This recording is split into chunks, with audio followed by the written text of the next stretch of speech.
أعوذ بالله من الشيطان الرجيم.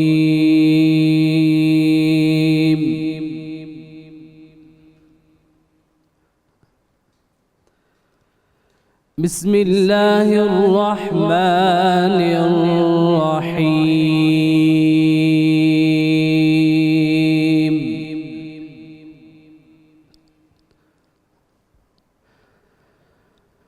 آمن الرسول بما أنزل إليه من ربه والمؤمنون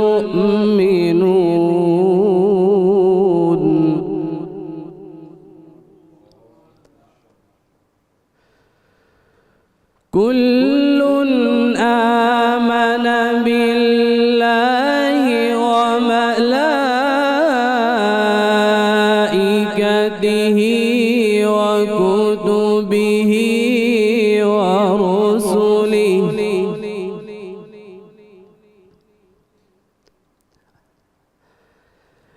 لا نفرق بين أحد من رسله وقالوا سمعنا وأطعنا غفرانك ربنا وإليك المصير.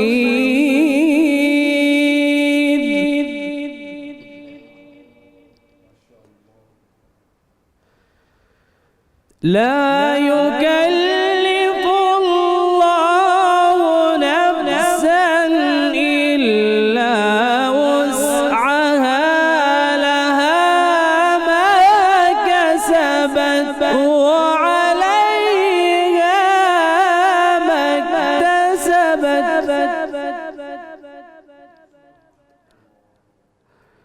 ربنا لا تؤاخذنا إن نسينا أو أخطأنا.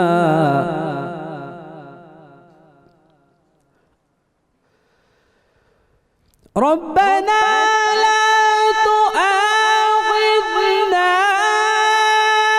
إن نسينا أو أخطأنا. ربنا ولا تحمل علينا إصرا كما حملته.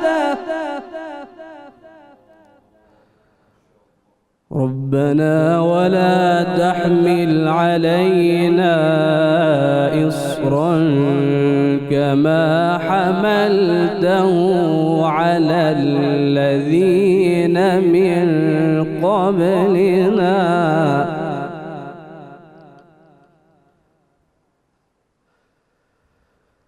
ربنا ولا تحملنا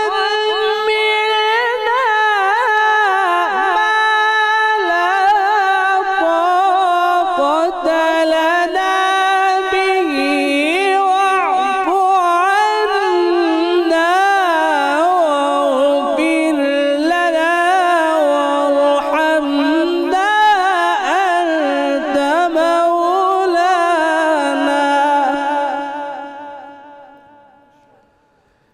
أنت مولانا فانصرنا على القوم الكافرين. صدق الله العظيم.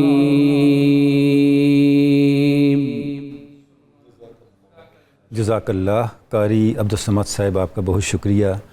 بسم اللہ الرحمن الرحیم. السلام علیکم ناظرین کرام، 92 نیوز کی رحمت رمضان سحری ٹرانسمیشن میں آپ کو خوش آمدید کہتے ہیں.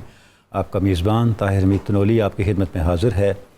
ناظرین کرام، ماہ رمضان کا آخری عشرہ ہے، جہنم سے آزادی کا عشرہ ہے. رحمت کے بعد اللہ رب العزت کی بارگاہ سے مغفرت عطا ہونے کے بعد اس عشرے میں رحمت کی جو جہنم ہے، جہنم سے آزادی کا مژدہ ملنے کا عشرہ ہے، بشارت ملنے کا عشرہ ہے۔ ناظرین گرامی، جہنم سے آزادی کے ساتھ جو تصور بہت قریبی طور پہ متعلق ہے اور ایک بڑا ناگزیر تقاضا ہے، وہ اللہ رب العزت کی بارگاہ میں توبہ اور استغفار ہے۔ آج ہماری اس ٹرانسمیشن کا، اس نشست کا موضوع بھی یہی ہے، توبہ اور جہنم سے آزادی۔ ناظرین کرام، قرآن مجید نے توبہ پر کتنا زیادہ زور دیا، کتنی آیات ہیں جن میں اہل ایمان کو توبہ کرنے کی، اللہ کی طرف رجوع کرنے کی اور اپنی گناہوں سے، اپنی خطاؤں سے اللہ رب العزت کی بارگاہ سے معافی طلب کرنے کی تلقین کی گئی ہے۔ احادیث پاک کے اندر توبہ کے حوالے سے بہت زیادہ زور دیا گیا ہے۔ آپ صلی اللہ علیہ وآلہ وسلم نے توبہ کو ہر وقت اختیار کرنے، اپنے معمولات میں رکھنے، اپنی عبادات کا حصہ بنانے کا حکم دیا گیا ہے۔ ہمارے صالحین نے، اکابرین امت نے، اولیاء نے، صلحاء نے کس طرح توبہ کی اور کس طرح توبہ کے ذریعے سے اپنے نامہ اعمال کو اجلا کیا، پاکیزہ کیا اور غلطیوں سے پاک کر کے اللہ کی بارگاہ تک پہنچے۔ یہ وہ بنیادی نکات ہیں، توبہ سے متعلق پہلو ہیں جن پر آج ہم اہل علم سے گفتگو کریں گے۔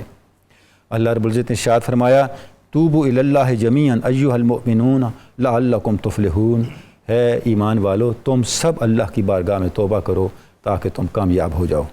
گویا توبہ کامیابی تک لے کے آتی ہے، اور توبہ انفرادی طور پر بھی کرنی ضروری ہے، اجتماعی طور پر بھی کرنی ضروری ہے۔ جب ہم توبہ کو انفرادی اور اجتماعی طور پر اختیار کر لیتے ہیں تو اس کا نتیجہ کیا ہوتا ہے؟ اللہ رب العزت کی طرف سے کامیابیاں ملتی ہیں، دنیا کے معاملات کے اندر بھی اور آخرت کے معاملات کے اندر بھی۔ ناظرین کرام، قرآن مجید نے توبہ اور استغفار کو صرف مذہبی معاملات تک محدود نہیں رکھا، توبہ اور استغفار کو آخرت کے معاملات تک محدود نہیں رکھا، بلکہ زندگی کا ہر معاملہ، حتیٰ کہ ہماری جو ڈے ٹو ڈے افیئرز ہیں، روزمرہ زندگی کے معاملات ہیں، ہمارے رزق کے معاملات ہیں، ہمارے شب و روز کے معاملات ہیں، ان کو بھی توبہ اور استغفار کے ساتھ منسلک کر کے جوڑ کر بیان کیا ہے کہ اگر ہم حقیقی معنوں میں توبہ اور استغفار کو اختیار کرتے ہیں تو اس سے نہ صرف ہمارے روحانی احوال بہتر ہوتے ہیں، ہماری اخلاقیات کے اندر بہتری آتی ہے، بلکہ ہمارے زندگی کے معاملات کے اندر بھی سدھار پیدا ہوتا ہے۔ سورہ نوح میں ارشاد فرمایا، فَقُلْتُ اسْتَغْفِرُوا رَبَّكُمْ إِنَّهُ كَانَ غَفَّارًا يُرْسِلِ السَّمَاءَ عَلَيْكُمْ مِدْرَارًا وَيُمْدِدْكُمْ بِأَمْوَالٍ وَبَنِينَ وَيَجْعَلْ لَكُمْ جَنَّاتٍ وَيَجْعَلْ لَكُمْ أَنْهَارًا مَا لَكُمْ لَا تُرْجُونَ لِلَّهِ وَقَارًا۔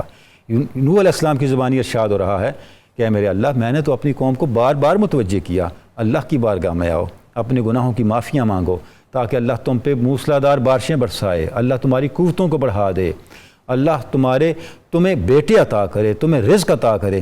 تمہیں کیا ہو گیا ہے؟ تم ان نعمتوں کے لیے، وقار کے لیے، عزتوں کے لیے اللہ کا دروازہ نہیں کھٹکھٹاتے۔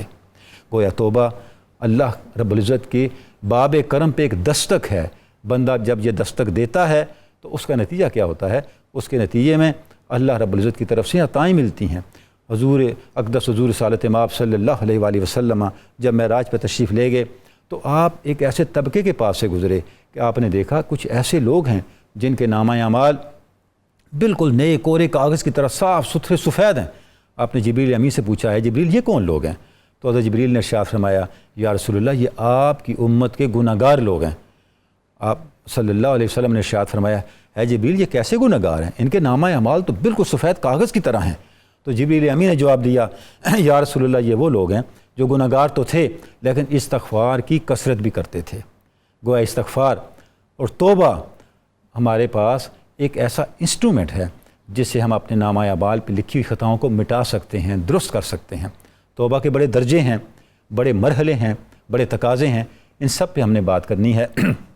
ہمارے ساتھ تشریف فرما ہیں پروفیسر محمد اعظم نوری صاحب، ماشاءاللہ انتہائی سوز و گداز اور استدلال سے مزین گفتگو فرماتے ہیں۔ ہمارے ساتھ تشریف فرما ہیں ڈاکٹر شبیر احمد جامی صاحب اور جناب ڈاکٹر سید حامد فاروق بخاری صاحب، اور 92 نیوز چینل کی جو ہماری شہری نشریات ہیں اس میں مستقل ہمارا حصہ جناب شیر میاں داد خان قوال صاحب اور ان کے ساتھی۔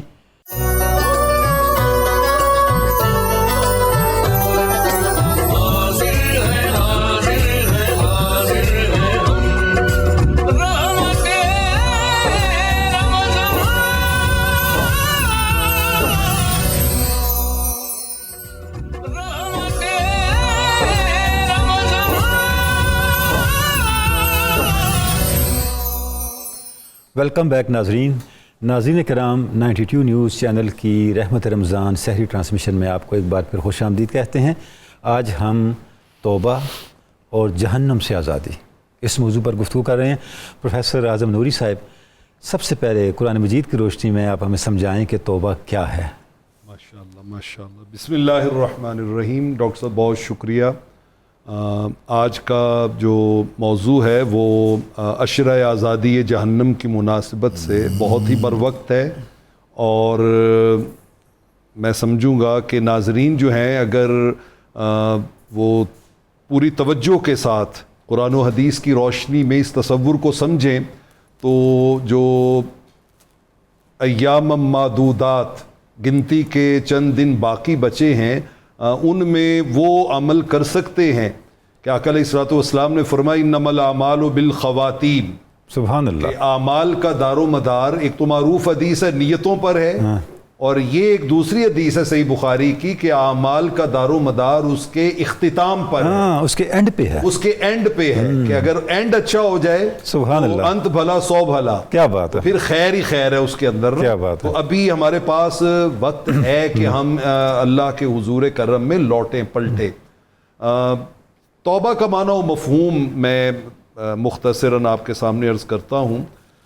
حضور شیخ سید عبد القادر جیلانی قدس سر العزیز غنیت الطالبین میں وہ توبہ کے لغوی معنی پر بحث کرتے ہوئے وہ بیان کرتے ہیں کہ الرجوع اما کانا مذموما فی الشرع الی ما کانا ہوا ممدوح فی۔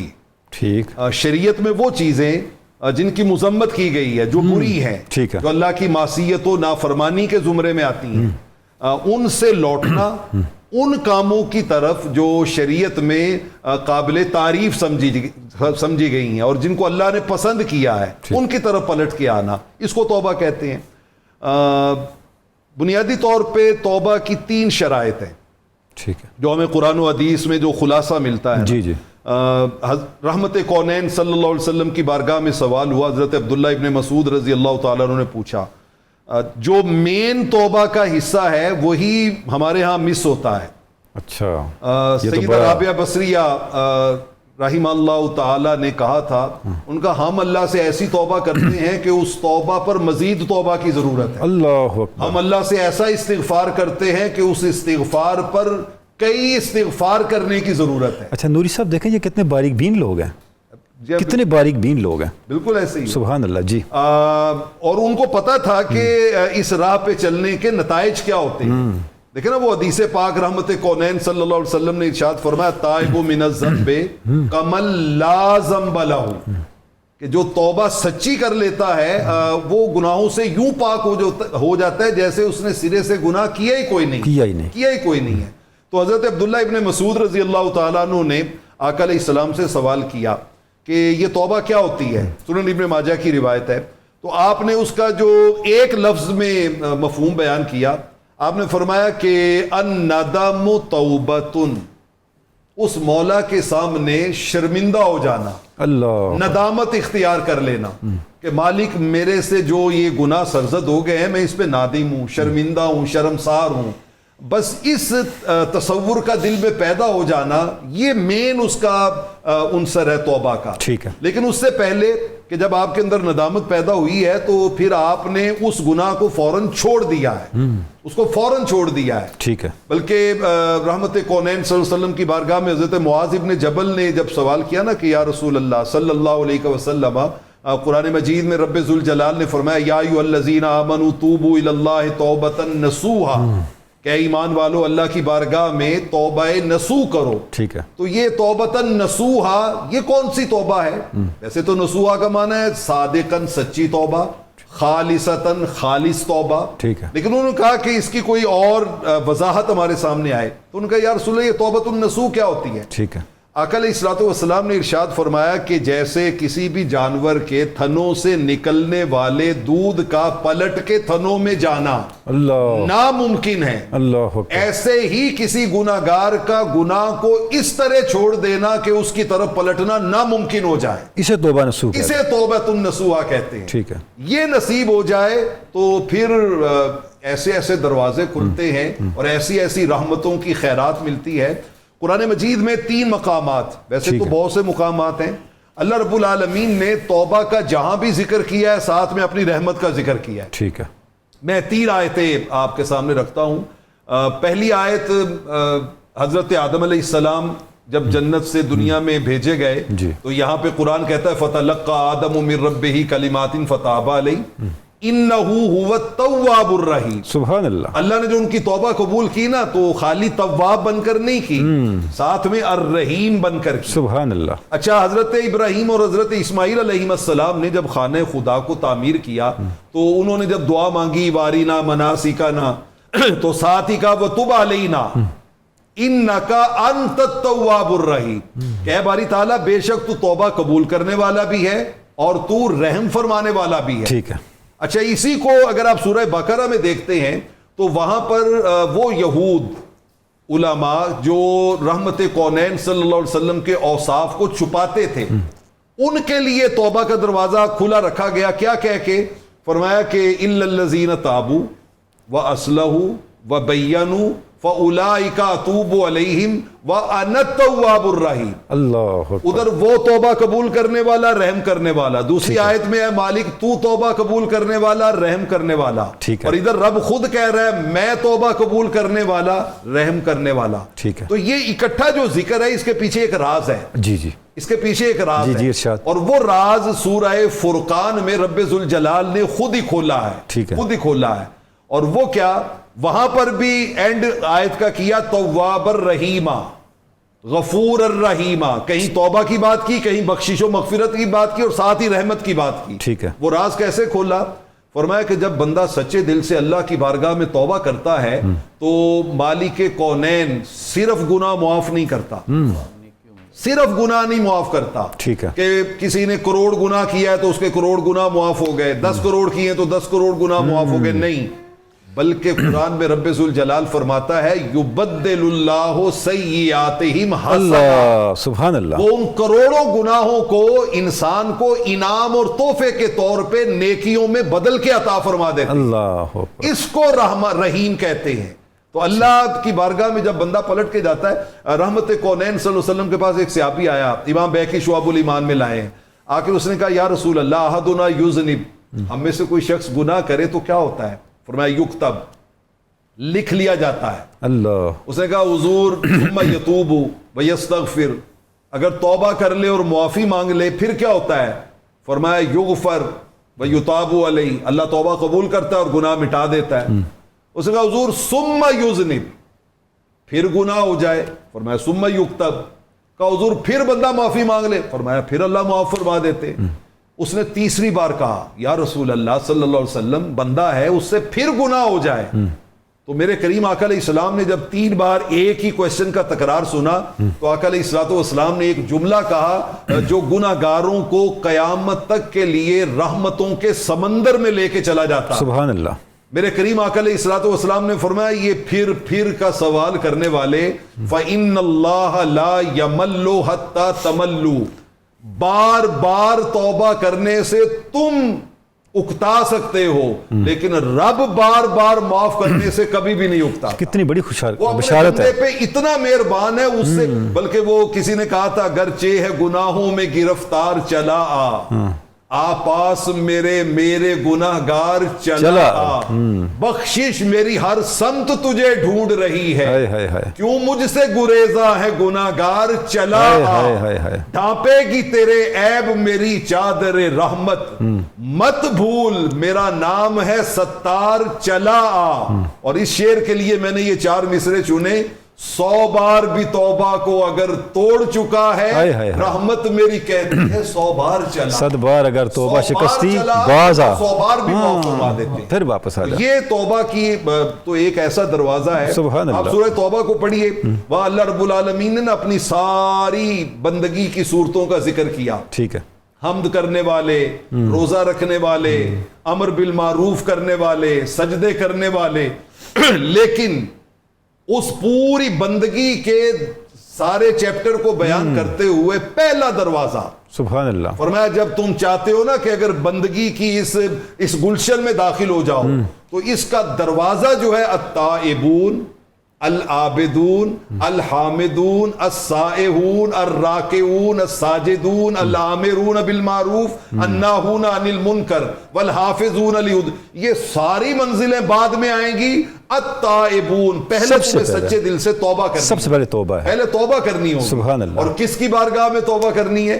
امام بخاری علیہ الرحمہ کے دو استاذ تھے، سفیان بن ثوری اور حماد بن سلمہ. ٹھیک ہے. حضرت سفیان بن ثوری بیمار ہو گئے اور شدید بیمار ہو گئے. حضرت حماد بن سلمہ ان کی عیادت کے لیے گئے. تو وہ نا بیماری کے عالم میں پھر بندہ اگلے جہان کی باتیں سوچنا شروع زیادہ سوچتا ہے، زیادہ وہ سوچتا ہے. کہتے ہیں کہ حماد بھائی ایک بات تو بتائیں، ان اللہ یغفر مثلی، میرے جیسے بندے کو اللہ معاف فرما دے گا؟ ہائے ہائے ہائے. تو حضرت حماد بن سلمہ کا جواب سنیے. انہوں نے کہا کہ بھائی سفیان کیسی بات کرتے ہیں، اگر میرا اللہ مجھے اختیار دے نا کہ تیرا حساب میں لوں یا تیرے ماں باپ لیں، تو میں کہوں گا مولا ماں باپ نہ لے تو لے. سبحان اس اللہ. لیے کہوں گا کہ میرے ماں باپ مجھے اتنا پیار نہیں کرتے جتنا میرا رب مجھے پیار کرتا. سبحان اللہ. تو اللہ بڑا رحیم ہے، بڑا سبحان اللہ. تو اس کی بارگاہ میں رمضان سے سبحان اللہ بڑھ کر اور کون سے لمحات ہوں گے ہو کہ جب اس سکتے کی ہیں. بارگاہ میں سچ. سبحان اللہ. نوری صاحب بہت ہی شرح بسط سے آپ نے گفتگو فرمائی، اور جب آپ گفتگو فرما رہے تھے تو میرے ذہن میں بار بار یہ خیال آ رہا تھا کہ صحابہ کرام کا بھی ہم پہ احسان ہے کہ انہوں نے آپ صلی اللہ علیہ وسلم سے سوالات کر کے یہ نکات کھولے. اور اللہ ورنہ دیکھیں جو آپ نے ابھی فرمایا کہ اللہ نہیں اٹھائے گا، کتنی بڑی بات ہے. اور صوفیاء کرام کا بھی احسان ہے کہ انہوں نے اپنے مکالمات کے ذریعے سے ان حقائق کو کھول کے ہمارے سامنے رکھا. ڈاکٹر صاحب، ڈاکٹر شبیر احمد جامی صاحب، تصوف آپ کا میدان بھی ہے ماشاءاللہ. جو توبہ ہے، انفرادی توبہ کی بھی قرآن مجید بات کرتا ہے، اجتماعی توبہ کی بھی بات کرتا ہے. تو یہ جو دونوں ڈومینز ہیں توبہ کے، ان کا آپس میں کوئی لنک بھی بنتا ہے؟ اس پہ بسم اللہ الرحمن الرحیم. بہت خوبصورت باتیں ہوئی ہیں توبہ کے حوالے سے. اللہ تعالیٰ کے نظام میں قدرت کا ایک اپنا رنگ ہے. اللہ تعالیٰ کو کسی صورت مقصود نہیں ہے کہ انسانی جان جو خیر و شر کا بنیادی طور پر مرکب ہے، اس میں شر کو ہمیشہ کے لیے دبا دینا چاہیے. ٹھیک ہے. اور خیر کے پہلو کو بہت زیادہ نمایاں ہونا چاہیے. اس شر کے پہلو کو دبانے کے لیے اور اس پر مسلسل نگہبان بٹھایا گیا ہے نظام توبہ کو. ٹھیک ہے. آپ اس کی اہمیت کا قبلہ تنولی صاحب کیا اندازہ لگا سکتے ہیں کہ حضور نبی اکرم صلی اللہ علیہ وسلم کے خود اپنے فرمودات میں یہ بات شامل تھی کہ میں 70,000 مرتبہ استغفار کرتا ہوں. تو یعنی استغفار کرنا اور توبہ کرنا 70 مرتبہ یا 70 مرتبہ 70 مرتبہ کرتا ہوں. جی ہاں. اور 100 مرتبہ بھی ہے. 100 مرتبہ بھی ہے. ٹھیک ہے. تو 100 مرتبہ 70 مرتبہ یہی تعداد. ٹھیک ہے. تو مطلب یہ کہ یہ بنیادی طور پر یہ ترغیب دینا تھا کہ اگر آپ دین اسلام کے خالص رنگ میں رنگنا چاہتے ہیں، ٹھیک ہے، اور زندگی میں معیار و برکت چاہتے ہیں، تو آپ کو قانون توبہ کے ساتھ ہمیشہ وابستہ رہنا ہوگا. ٹھیک ہے. اب اس توبہ کے بنیادی طور پر 3 درجات ہیں. اچھا. پہلا تو درجہ کتاب اللمہ والے نے 3 بحثیں کی ہیں. پہلا درجہ تو توبہ کا یہ ہے کہ گناہوں کی آمیزش زندگی میں نہ رہے. ٹھیک ہے. اس کے لیے مسلسل توبہ کر کے، جیسے قبلہ پروفیسر نے بہت خوبصورت جملہ کہا، یہ بنیادی طور پر ندامت کا وہ گہرا پن ہے جہاں بندہ اس مرحلے سے جب اپنے آپ کو حقیقی معنی میں گزارتا ہے تو پھر بار بار گناہ کی تکرار وہ چھوڑ جاتا ہے. ٹھیک ہے. اس میں کوئی شک نہیں. نظام رخصت کے طور پر بار بار گناہ کرنے کی گنجائش بھی ہے، توبہ کی گنجائش ہے، اور مرتے وقت تک یہ دروازہ کھلا ہے. لیکن اس میں ایک راہ عظیمت بھی ہے.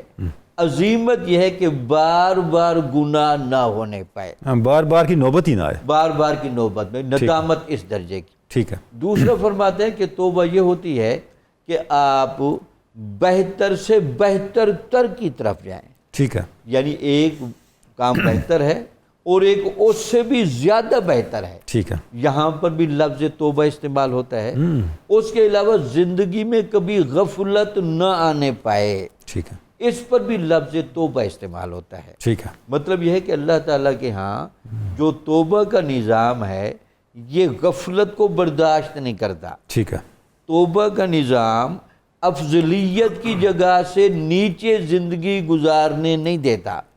توبہ کا نظام گناہ کی آمیزش کے ساتھ انسان کو نہیں چلنے دیتا۔ ٹھیک ہے، تو یہی وجہ ہے کہ توبہ وہ پہلا بنیادی دروازہ ہے جہاں سے ایک بندے نے اپنے بارے میں یہ فیصلہ کرنا ہوتا ہے کہ میں نے نفس اور شیطان کی اور دنیا کی محبت کی مخالفت کرنی ہے، ٹھیک ہے، اور اپنے آپ کو گناہوں سے میں نے مسلسل بچانے پر سبحان اللہ، سبحان مشاقی اللہ، کرنی ہے۔ سبحان اللہ۔ یہاں سے آ کر اس کے اندر نظام تزکیہ اور تقویٰ ڈیولپ ہوتا ہے۔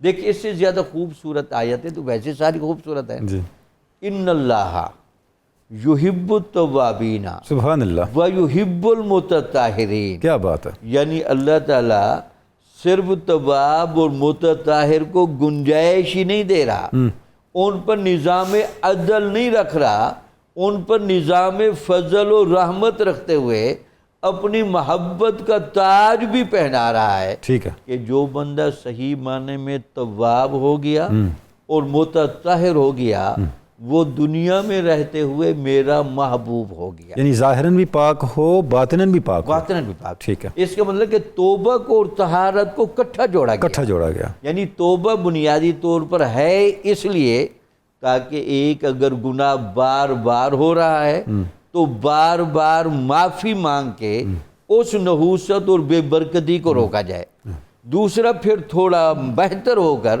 بار بار تکرار گناہ کی جگہ سے بھی بچا جائے۔ ٹھیک ہے، اس لیے حضور نبی اکرم صلی اللہ علیہ وسلم نے یہ جملہ بھی ارشاد فرمایا تھا کہ مجھے گناہ کبیرہ کی تکرار والے سے یہ ڈر رہتا ہے کہیں وہ کفر کی وادی میں داخل نہ ہو ہاں، جائے۔ کیونکہ سرحدیں ملتی ہیں نا، سرحدیں ملتی ہیں، تو اس وجہ سے یہ جو توبہ ہے یہ بنیاد انفرادی بھی ہوتی ہے، اجتماعی بھی ہوتی ہے۔ اچھا ڈاکٹر صاحب، یہ جو اجتماعی توبہ ہے، یا قرآن مجید نے اس کی تلقین بھی کی ہے کہ تم سب جمیعہ سب توبہ کرو۔ کیا ہم جب سوسائٹی کے اندر اہل ایمان کے معاشرے کے اندر ہر فرد توبہ کر رہا ہوتا ہے، یہ مل کے اجتماعی توبہ بن جاتی ہے یا ہم مل بیٹھ کے توبہ کریں اللہ کی بارگاہ میں؟ اس سے کیا مراد ہے؟ مطلب یہ ہے کہ انفرادی توبہ بھی اگر ہم کریں گے تو اس انفرادی توبہ کے ثمرات اجتماعی توبہ کی طرف ہمیں لے جائیں گے، ٹھیک ہے، لیکن اجتماعی اگر توبہ کر لی جائے تو اس کا بنیادی طور پر فائدہ یہ ہوتا ہے چونکہ ہر بندے کا لیول ایک جیسا نہیں ہوتا، ٹھیک ہے، ہو سکتا ہے ان میں کوئی صاحب تواب بھی بیٹھا ہو، صاحب قبولیت بھی ہو، صاحب قبولیت، اب ٹھیک ہے، اس کے جب سبحان اللہ، اثرات سب پر پڑیں گے ٹھیک ہے، تو یہی تو لگتا ہے کہ یہ جو صحبت صالح کے جو اثرات ہیں، ہاں، تو صحبت صالح کے جتنے بھی اثرات لکھے گئے ہیں ایک اثر یہ لکھا گیا کہ صالح بندے کے پاس بیٹھنے سے آپ کو کامل توبہ کرنے کی توفیق نصیب ہو جاتی ہے، سبحان اللہ۔ اچھا ڈاکٹر صاحب، بڑا ایک بنیادی نقطہ آپ نے اس طرف متوجہ کیا کہ اجتماعی توبہ کا ایک تو اس کی بیوٹی اور اس کا میرٹ یہ ہے کہ جو ہوتا ہے نا کہ ایک کھرا سودا ہو تو اس کے ساتھ کھوٹے سودے بھی چل جاتے ہیں، ٹھیک ہے، ایک مقبول بندہ بیٹھا ہے تو جو دوسرے لوگ ہیں ان کا مقدر بھی سنور جائے گا۔ لیکن ایک اور جو پہلو ہے، جب ہم انفرادی توبہ کرتے ہیں تو انفرادی غلطیوں پہ کرتے ہیں، ٹھیک ہے، جب ہم اجتماعی توبہ کرتے ہیں تو اس سے اجتماعی غلطیاں بھی اصلاح کی طرف چل پڑتی ہیں، بالکل ٹھیک۔ اور ہماری سوسائٹی کو اس وقت اس کی ضرورت بھی ہے کہ اجتماعی سطح پہ جو ہمارے یہاں مسائل ہیں، رویے کے مسائل ہیں، اپنی اجتماعی ذمہ داریوں کی ادائیگی کے اندر کوتاہی کے مسائل ہیں، تو جب ہم اجتماعی سطح پہ توبہ کرتے ہیں تو وہ مسائل بھی پھر ایڈریس ہو سکتے وہ ہیں۔ مسئلہ حل ہوتے ہیں جی، اللہ، بلکہ اللہ تعالیٰ نے قرآن مجید میں آیت نازل فرما کے اس طرف تنبیہ کی جی، کہ ایسا کیوں نہ ہوا کہ صرف حضرت یونس علیہ السلام کی قوم تو ایسی ضرور نکل آئی ٹھیک ہے، کہ جب ان کو عذاب کے سبحان اللہ، آثار کمال بھی ہے۔ دکھا دیے جائے ہاں، تب بھی وہ جنگلوں کی طرف نکل ٹھیک گئے، ہے، ٹھیک ہے، اور جن چیزوں کی طرف حضرت یونس علیہ السلام نے تنبیہ فرمائی تھی کہ تمہارے اندر امانت داری نہیں، ایفاء عہد ٹھیک نہیں، ہے، پاسداری نہیں، ٹھیک ہے، تو اس موقع پر اللہ تعالیٰ نے آیا ہوا عذاب واپس کیا، کیا بات ہے، تو اللہ نے وہاں جملہ تنبیہ فرمایا اس کے علاوہ دوسری ایسی قوم کیوں تیار نہیں ہوئی، ہاں، یعنی کہ اجتماعی توبہ کی برکتیں قیامت تک جاری و ساری ہیں، قیامت تک۔ سبحان لہٰذا اللہ، اگر ہم اجتماعی توبہ کریں گے تو ہمارے اجتماعی معاشرت کی وجہ سے جو حقوق و فرائض کا نظام بنتا ہے اس کی ادائیگی گناہوں سے پاک رہے گی۔ سبحان اللہ۔ ڈاکٹر سید احمد فاروق بخاری صاحب، ڈاکٹر صاحب اسلام جو ہے وہ مایوسی کا نہیں امید کا دین ہے، اور بندہ مومن تو کبھی مایوس ہوتا ہی نہیں ہے۔ ابھی اب تک جو ڈسکشن ہوئی ہے ایسے لگتا ہے کہ یہ جو امید کا دروازہ ہے، توبہ اس کا ایک بہت بڑا کواڑ ہے، اس کا ایک بہت بڑا حصہ ہے، اس پہ ذرا کچھ ہمیں آگاہ فرمائیں، کچھ اس پہ گفتگو فرمائیں۔ بسم اللہ الرحمن الرحیم، الحمدللہ والصلاة والسلام علی رسول اللہ وعلی آلہ وصحبہ اجمعین۔ بڑے خوبصورت انٹرو آپ نے عطا فرمایا، اور اس کے بعد قبلہ پروفیسر صاحب نے بڑی خوبصورت اور دل آویز گفتگو فرمائی ہے۔ ڈاکٹر صاحب قبلہ نے بھی اللہ کریم قبول فرمائے اور ہم سب کو توبہ کرنے کی توفیق عطا فرمائے۔ میں بھی اسی تسلسل میں چند اپنی معروضات پیش کرنا چاہوں گا کہ ابتداً بات ہوئی توبۃ النصوح کی، یعنی نصوح کا اگر ہم عام معنی کریں تو اس سے مراد ہوگا کہ خالص توبہ۔ تو اس کے حوالے سے امام المتقین، امام المشارق والمغارب، مولا کائنات شیر خدا جناب حیدر کرار کرم اللہ وجہ والکریم کا توبۃ النصوح کی وضاحت میں قول ہے۔ جی، آپ ارشاد فرماتے ہیں کہ توبۃ النصوح میں 5 چیزیں شامل ہوتی ہیں۔ ٹھیک ہے، جب وہ 5 چیزیں پائی جائیں گی تو وہ توبۃ النصوح ہوگی۔ ٹھیک ہے، اس کے علاوہ وہ توبۃ النصوح خالص توبہ نہیں ہے، سچی اور پکی توبہ نہیں ہے، صداقت نہیں ہے توبہ کرنے والے میں۔ سب سے پہلے آپ نے وہی ارشاد فرمایا جس کی طرف اشارہ ہوا کہ ندامت ہونی چاہیے جو آج سے پہلے آپ زندگی گزار چکے ہیں، ٹھیک ہے، جو گناہ ہو چکے ہیں ان میں اگر ندامت کا احساس نہیں ہے تو آپ یوں سمجھیے کہ توبہ کا آغاز ہی نہیں ہے۔ ٹھیک ہے، توبہ صرف زبان سے ادا کرنے والے لفظ نہیں ہے، آپ اپنے رویے سے، اپنے جذبات سے اور احساسات سے یہ بات ثابت کیجئے کہ آج تک جو کچھ ہوا ہے آپ اس پہ نادم ہیں۔ اللہ کی بارگاہ میں توبہ کرنی ہے، اور وہ تو علیم بذات الصدور ہے نا، وہ صرف الفاظ کا محتاج تو نہیں ہے، وہ تو جانتا ہے کہ آپ کے دل میں ندامت ہے یا نہیں ہے۔ دوسرا درجہ آپ نے ارشاد فرمایا وہ یہ ہے کہ اب پختہ عزم کیجئے کہ دوبارہ وہ گناہ نہیں کرنا۔ ندامت کے بعد یہ دوسرا مرحلہ ہے، دوسرا درجہ ہے، اور اس کے بعد تیسرا مرحلہ آپ نے ارشاد فرمایا کہ حقوق العباد میں کوئی کمی ہوئی، آج تک کسی کا حق مارا ہے، کسی کو وراثت میں حق نہیں دیا، کہیں ناپ تول میں کوئی کمی کی ہے، جھوٹی قسمیں کھا کے اپنا مال غلط بیچا ہے، کوئی بھی حقوق العباد میں کمی کی ہے تو جس بندے کا حق مارا ہے جا کر اسے معافی مانگو، جب تک وہ معاف نہیں کرے گا تمہاری توبہ بھی اللہ کی بارگاہ میں قبول نہیں ہوگی۔ اور اس کی طرف ہماری توجہ نہیں ہوتی۔ آج کل ہماری قبلہ توبہ اور معافی بھی ڈیجیٹل ہو گئی ہے نا، کہ ابھی 27ویں شب آئے گی تو موبائل میسج کے ذریعے ہم توبہ کریں گے اور ایک دوسرے سے معافی مانگیں گے، اور وہ ایک رواج ہو گیا ہے، فیشن کی صورت میں توبہ ہو گئی ہے۔ تو اس طرح تو شاید وہ رحمان ہے، پھر بھی قبول کر لے، اس کی مرضی ہے، لیکن دستور شریعت یہ نہیں ہے۔ تو آپ نے ارشاد فرمایا کہ چوتھا مرحلہ اور چوتھا درجہ یہ ہے کہ اللہ کے جو حق مارے ہیں، جو فرائض چھوڑے ہیں، واجبات چھوڑے ہیں، نماز رہ گئی، روزہ رہ گیا، زکوٰۃ رہ گئی، صاحب استطاعت ہونے کے باوجود حج رہ گیا، جب تک ان چیزوں کو بھی دوبارہ ادا کرنے کا ارادہ نہیں کرو گے توبہ توبۃ النصوح نہیں بنے گی، خالص توبہ نہیں ہوگی، اللہ کی بارگاہ میں قبول نہیں ہوگی۔ اور پانچواں آپ نے ارشاد فرمایا جس طرح آج تک آپ نے نفس کو معصیت کی عادت ڈالی ہے، اب اسی طرح نفس کو اطاعت کی عادت ڈالو، اللہ رب العزت کی بارگاہ میں اسے حاضر کرو، اور اسی طرح جس طرح پہلے معصیت کا عادی ہو چکا ہے اب اطاعت میں وہی لذت آنی چاہیے، نفس کے مزاج کو بدل دو، مزاج کو بدل۔ یہ 5 چیزیں جب ملتی ہیں تو آپ نے ارشاد فرمایا پھر توبۃ النصوح بنتی ہے۔ یقیناً یہ کہنا آسان ہے، کرنا بہت مشکل ہے، لیکن جو کر جاتے ہیں پھر ان کے وہ مقامات ہیں جو ہم انشاءاللہ اگلے حصے میں اس حوالے سے بھی بات کریں گے۔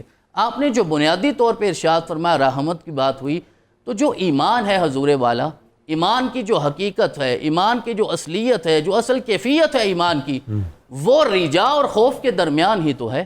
یعنی اللہ کی رحمت سے ہر حال میں امید ہونی چاہیے، اور اللہ کے عذاب سے ہر حال میں ڈرتے رہنا چاہیے، یعنی ڈرنا بھی ہے اور امید بھی رکھنی ہے۔ ایسا بھی نہیں ہے کہ رحمت سے امید کی وجہ سے آپ عذاب سے بے خوف اور نہ ڈر ہو جائیں، یا اس خوف کی وجہ سے آپ اللہ کی رحمت سے امید ہی وابستہ نہ رکھیں۔ یعنی ما بین الرجا والخوف یہ اصل ایمان ہے۔ تو جب ہم اس کے درمیان رہیں گے پھر ہمیں ایمان سمجھ آئے گا۔ حضرت ابراہیم علیہ السلام کے ذریعے میرے رب نے یہ پیغام ہم تک پہنچایا کہ میرے بندوں کو بتا دو، نبئ عبادی انی انا الغفور الرحیم وان عذابی هو العذاب العلیم۔ دونوں چیزیں اکٹھی ارشاد فرما دی کہ میرے بندوں کو بتا دو جب میں معاف کرنے پہ آتا ہوں، مجھ سے زیادہ غفور کوئی نہیں، رحیم کوئی نہیں، جو قبلہ نوری صاحب نے ارشاد فرمایا جس کے حوالے سے کہ دیکھیں میرا رب تو کتنا رحمان ہے کتنا رحیم ہے، بھئی کیوں نہیں ہوگا؟ خود ارشاد فرمایا یا ایھا الانسان ما غرک بربک الکریم الذی خلقک فسواک فعدلک فی ای صورۃ ما شاء رکبک، کہ اس حال میں جب یہاں پہنچے ہو میرے واللہ اخرجکم من بطون امہاتکم لا تعلمون شیئا وجعل لکم السمع والابصار والافئدہ، یہ بصیرت اللہ نے دی، بصارت اللہ نے عطا فرمائی، سماعت اللہ نے عطا فرمائی، قوت گویائی اللہ نے عطا فرمائی۔ وہ سفر جو نطفے سے شروع ہوا تھا، اتنا مبارک انسان کو بنایا ہے، اس کا تصفیہ کیا ہے، اصلاح نفس فرمائی ہے۔ ماں بھی پیار کرتی ہے اپنے بچے سے، لیکن ماں نے صرف جنم دیا ہے اور 9 ماہ امانت کو اپنے پیٹ میں رکھا ہے۔ اللہ نے جنم نہیں دیا، اللہ نے خلق فرمایا ہے۔ اور جو جنم دینے والی وہ اتنی محبت کرتی ہے تو خلق فرمانے والا کتنی محبت کرتا ہوگا، جس نے انسان کو اس حال تک پہنچایا ہے۔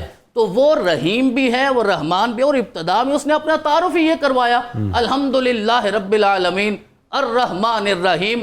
پھر ارشاد فرمایا مالک یوم الدین، یہ میرے اور آپ کے لیے ہے نا، ہم گناہگاروں کے لیے ہے کہ جب اللہ رب العزت نے اپنا تعارف کروایا تو کہا پریشان نہیں ہونا، جو انصاف کا دن ہے اس کا مالک میں ہوں، اور جو مالک ہے وہ رحمان بھی ہے وہ رحیم بھی ہے۔ آج جب ہم کمرہ امتحان میں جاتے ہیں اور دنیا کے امتحان دیتے ہیں تو سب سے پہلے بچے دیکھتے ہیں آج ممتحن کون ہے، انویجیلیٹر کون ہے۔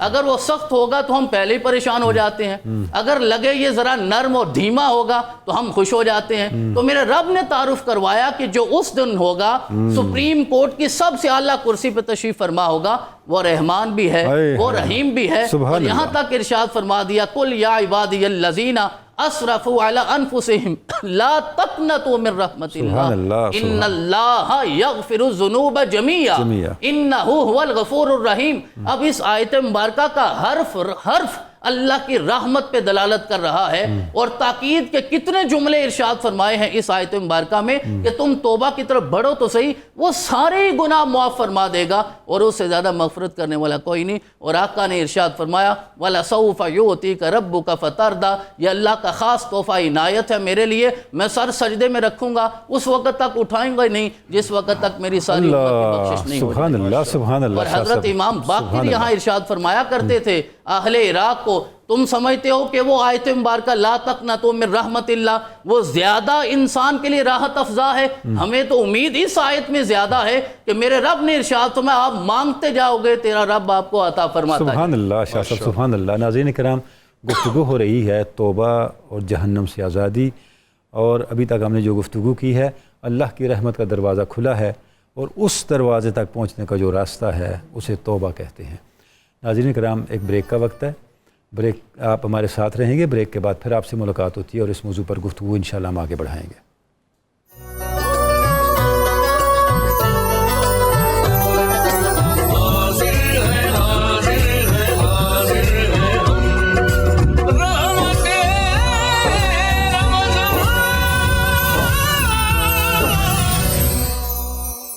قبلہ نوری صاحب، جب ہم انبیاء کرام کی زندگیوں کو دیکھتے ہیں، صالحین کی زندگیوں کو دیکھتے ہیں، توبہ کا ایک پہلو نظر آتا ہے، بلکہ ہمارے جد اعلیٰ جد امجد سیدنا آدم علیہ السلام کا پہلا معمول ہی توبہ ہے۔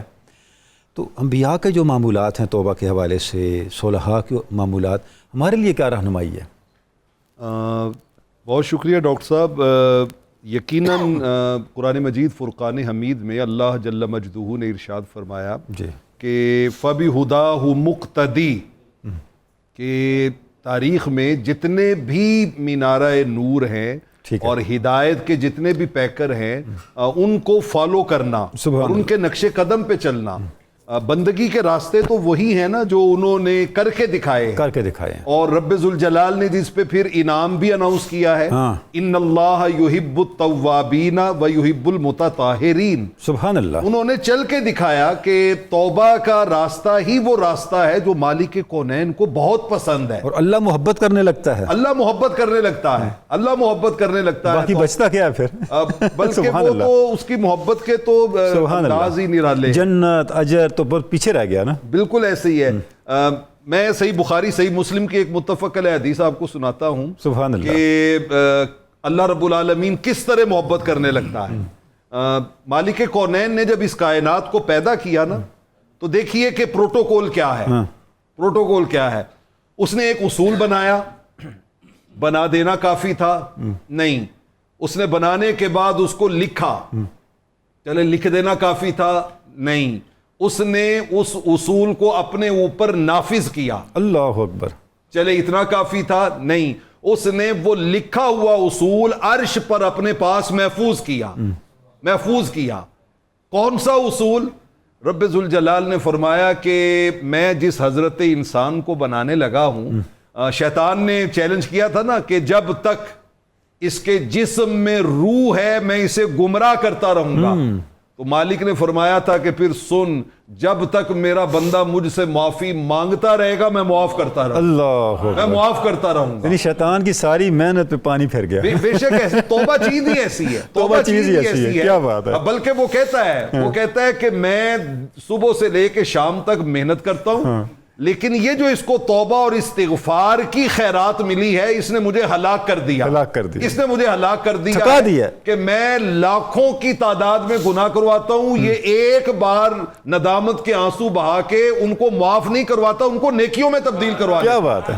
اچھا وہ اصول کیا تھا؟ کیا بات ہے. وہ اصول کیا تھا؟ رب ذوالجلال نے فرمایا سبقت رحمتی علی غضبی. اللہ اکبر. فرمایا میرے بندوں کبھی مایوس نہ ہونا، میرے دربار میں جب بھی آؤ گے نا غضب کو مغلوب پاؤ گے، رحمت کو غالب پاؤ گے. یہ قرآن شریف کی آیت ہے. رحمت کو غالب پاؤ گے. سبحان اللہ. یہ مالک کونین اپنے بندوں کے ساتھ معاملہ کرتا ہے. ٹھیک ہے. اچھا تنولی صاحب، میں آپ کو وہ سنانے لگا تھا حدیث پاک. قیامت والے دن ایک شخص اللہ کی بارگاہ میں پیش ہوگا، حساب ہوگا تو اس کی نیکیاں اور گناہ برابر ہو جائیں گے. ٹھیک ہے. اللہ کریم فرمائیں گے سارا میدان معاشر کھلا ہے، جاؤ ایک نیکی لے آؤ تو تمہیں جنت میں بھیج دیتے ہیں. ٹھیک ہے. اب وہ ایک نیکی کی تلاش میں پورے میدان معاشر میں گھومے گا، ساروں کے پاس جائے گا، لیکن کوئی اسے ایک نیکی دینے کے لیے تیار نہیں ہو. ہر کوئی کہے گا مجھے اپنا خطرہ ہے، میرے اپنے معاملے میں کہیں ایک نیکی کم ہوگی تو میں کیا کروں گا. ٹھیک ہے. اب ساری طرف سے مایوس ہو کے آ رہا ہوگا تو راستے میں ایک بندہ کھڑا ہوگا، وہ کہے گا یار بڑے مایوس نظر آ رہے ہو. تو وہ اپنا معاملہ بتائے گا کہ مجھے ایک نیکی چاہیے تھی کسی نے نہیں دی. وہ کہے گا یار میرے نامہ عمل میں ٹوٹل ہے ہی ایک نیکی، ٹوٹل ایک نیکی ہے، باقی سارے گناہ ہیں، تو میرے تو یہ کسی کام آنی نہیں ہے، چل تو لے جا، تیرا کام ہو جائے، تیرا کام جو ہے وہ بن جائے. وہ ایک نیکی خوشی خوشی لے کے اللہ کے دربار میں جائے گا تو رب ذوالجلال فرمائیں گے یہ کہاں سے لے آئے ہو؟ وہ کہے گا باری تعالیٰ ایک بندہ ملا تھا، اس نے کہا تھا میرے پاس ہے ہی ایک نیکی، باقی تو میرے پاس جو ہے وہ سارے گناہ ہیں، تو چل تیرا کام بن جائے گا. اللہ فرمائیں گے بلا کے لاؤ اسے. اللہ بلا کے اس بندے سے کہیں گے کرم کا اوسع من کرمی، اور تیرا کرم میرے کرم سے زیادہ ہو گیا ہے، تیرا کرم میرے کرم سے زیادہ ہو گیا ہے. سبحان اللہ. اللہ فرمائیں گے اس کا ہاتھ پکڑ، تو بھی جنت میں جا، اس کو بھی ساتھ جنت میں جا. سبحان اللہ. وہ تو اتنا لکھا منتا منیاں پر لا حاصل. لکھ توبہ کیا ہے؟ لکھا منتا منیاں پر لا حاصل، ایک منت کی تھی من یار گیا، ایک مسئلہ زیر زبرداستی جیڑا سمجھ گیا لنگ پار گیا. کیا بات ہے. اصل چیز یہ ہے کہ اس کے سامنے زبر بن کے نہ رہو، زیر بن کے جھک جاؤ. جھکنے والوں پہ پھر وہ اپنے کرم کے دروازے. ایک شخص آیا حضور کی بارگاہ میں، صحابی جوان ینگسٹر، اور اس کی زبان پہ ایک ہی جملہ ہے واذنوبا واذنوبا، ہائے میرے گناہ، ہائے میرے گناہ، ہائے میرے گناہ. آقا علیہ الصلوۃ والسلام نے فرمایا کیا ہوا؟ کہا حضور گناہ اتنے زیادہ ہیں کہ سوائے ہلاکت و تباہی کے اور کچھ بھی نہیں ہے. آقا نے فرمایا ادھر آؤ بیٹا، ادھر میرے پاس بیٹھو. پاس بٹھایا، فرمایا کچھ جملے میں بولتا ہوں میرے ساتھ بولو. اس نے کہا حضور ارشاد ہو. آپ نے فرمایا اللہ کی بارگاہ میں کہو اللہم کرمک اوسع من ذنوبی، اے مالک تیرا کرم میرے گناہوں سے زیادہ وسیع ہے. وَرَحْمَتُكَ أَرْجَى عِنْدِي مِنْ عَمَلِي، اور مجھے بھروسہ عمل پہ تھا کب؟ مجھے تو بھروسہ تیری رحمت پہ ہے. ٹھیک ہے. اس نے یہ جملہ کہا، حضور نے کہا پھر کہو. اس نے پھر کہا اللہم مغفرتک اوسع من ذنوبی ورحمتک ارجى عندی من عملی. آقا نے فرمایا ایک بار پھر کہو. اس نے کہا اللہم مغفرتک اوسع من ذنوبی ورحمتک ارجى عندی من عملی. آقا نے فرمایا قم فإن اللہ قد غفر لک ذنوبک، جا گھر میں پچھلے تیرے سارے گناہ اللہ نے معاف کر دی. سبحان اللہ. ایک جملہ کہنے سے وہ رب مان جاتا ہے. سبحان اللہ. وہ تو بلکہ صحیح مسلم کی حدیث پاک ہے، اور اس کو اگر دعا مانگنے والا اپنے ذہن میں رکھ کے پھر اللہ کے سامنے ہاتھ پھیلائے نا اور پھر وہ توبہ کرے تو اس کی کیفیت کچھ اور ہوتی ہے. سبحان اللہ. حدیث پاک میں آتا ہے آقا علیہ الصلوۃ والسلام نے فرمایا ان اللہ یبسط یدہ، اللہ اپنی شان کے شایان شان اپنا ہاتھ پھیلاتا ہے، دونوں ہاتھ پھیلا کے انتظار کرتا ہے. کس کا؟ لیتوب مسیء النہار، ساری رات انتظار کرتا رہتا ہے کہ شاید دن کو گناہ کرنے والا گناہگار پلٹ کے آئے تو اسے آگے دروازہ بند نظر نہ آئے، وہ دیکھے کہ میرا رحمان رب تو ہاتھ پھیلائے میرا انتظار کر رہا ہے. فرمایا دن ہوتا ہے تو دن کو ہاتھ پھیلا کے اللہ اپنے گناہگار بندوں کا انتظار کرتا سبحان ہے اللہ. کہ رات کو گناہ کرنے والا دن کو پلٹ کے آئے تو اس کو دروازہ بند نظر نہ آئے. وہ اس طرح اپنے بندوں کو آغوش رحمت میں لینا چاہتا ہے، انہیں معاف کرنا چاہتا ہے. ٹھیک ہے. اچھا، یہ عمل چونکہ انسان کو بہت جلدی بندگی کے مراحل طے کرواتا ہے، اسی لیے حضرت آدم علیہ السلام کا آپ نے ریفرنس دیا، ان سے دیکھ لیں. حضرت یونس علیہ السلام کو دیکھ لیں، لا الہ الا انت سبحانک انی کنت من الظالمین، یہ کہہ کے توبہ کی. تو میں اس پہ بات سمیٹتا ہوں.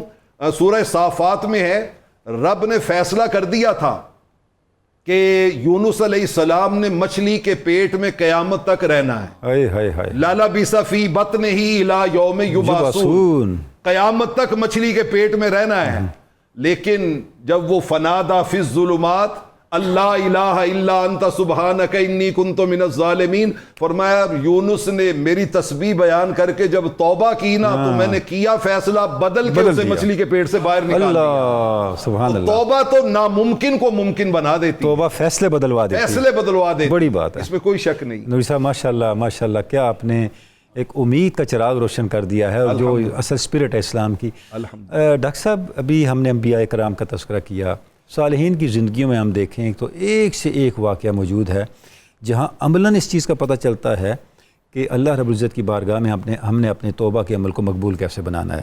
حضرت امام اعظم بہت بڑی مثال ہیں، اگر ان کی زندگی سے آپ کچھ ہمیں عطا کریں، کچھ واقعات، ان کی کچھ روشنیاں. بسم اللہ الرحمن الرحیم. توبہ کے چونکہ درجات بہت زیادہ ہیں، ہمارے پروفیسر صاحب نے بہت وسعت کے ساتھ گفتگو فرمائی. یہ قرآن مجید کی آیت ہے، انما یخشی اللہ من عبادہ العلماء. سبحان اللہ. اللہ تعالیٰ کی خشیت حقیقی معنی میں نظر آئے گی علماء کے ہاں. ٹھیک ہے.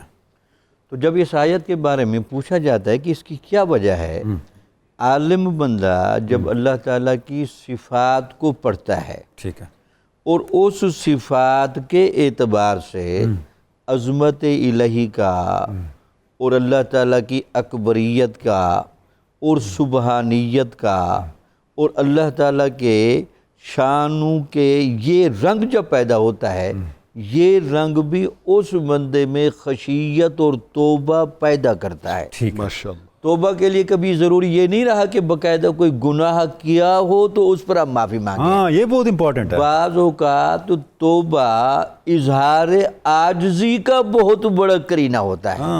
اے اللہ تعالیٰ، اس نظام قدرت میں جو کچھ بھی ہے نا وہ تیرا ہے.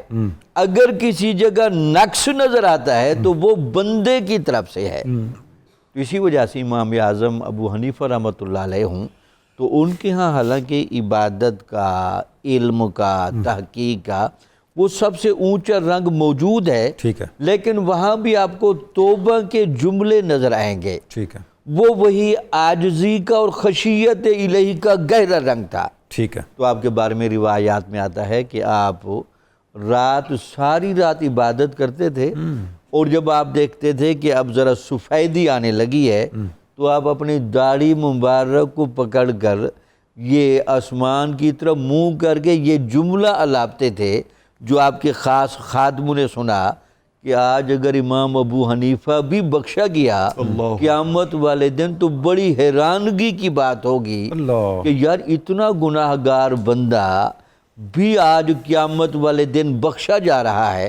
تو یہ آپ کے جملے خشیت پر مبنی، عاجزی پر مبنی اور حلاوت مناجات پر مبنی ہیں. سبحان اللہ. تو یہاں ذرا ایک اور قاعدہ بھی شاہ ولی اللہ مقدس دہلوی رحمۃ اللہ علیہ لکھتے ہیں، جن لوگوں نے کثرت اطاعت کا اپنے آپ کو عادی کر رکھا ہے نا، ٹھیک ہے، ان کو 3 چیزیں لازم ملتی ہیں. اچھا. ایک چیز تو ملتی ہے شمول رحمت، اللہ کی رحمت ان ملتی کے ہے۔ ہر معاملے میں رحمت شامل ہوگی۔ ٹھیک ہے، دوسری ملتی ہے مشاہدہ انوار الہیہ۔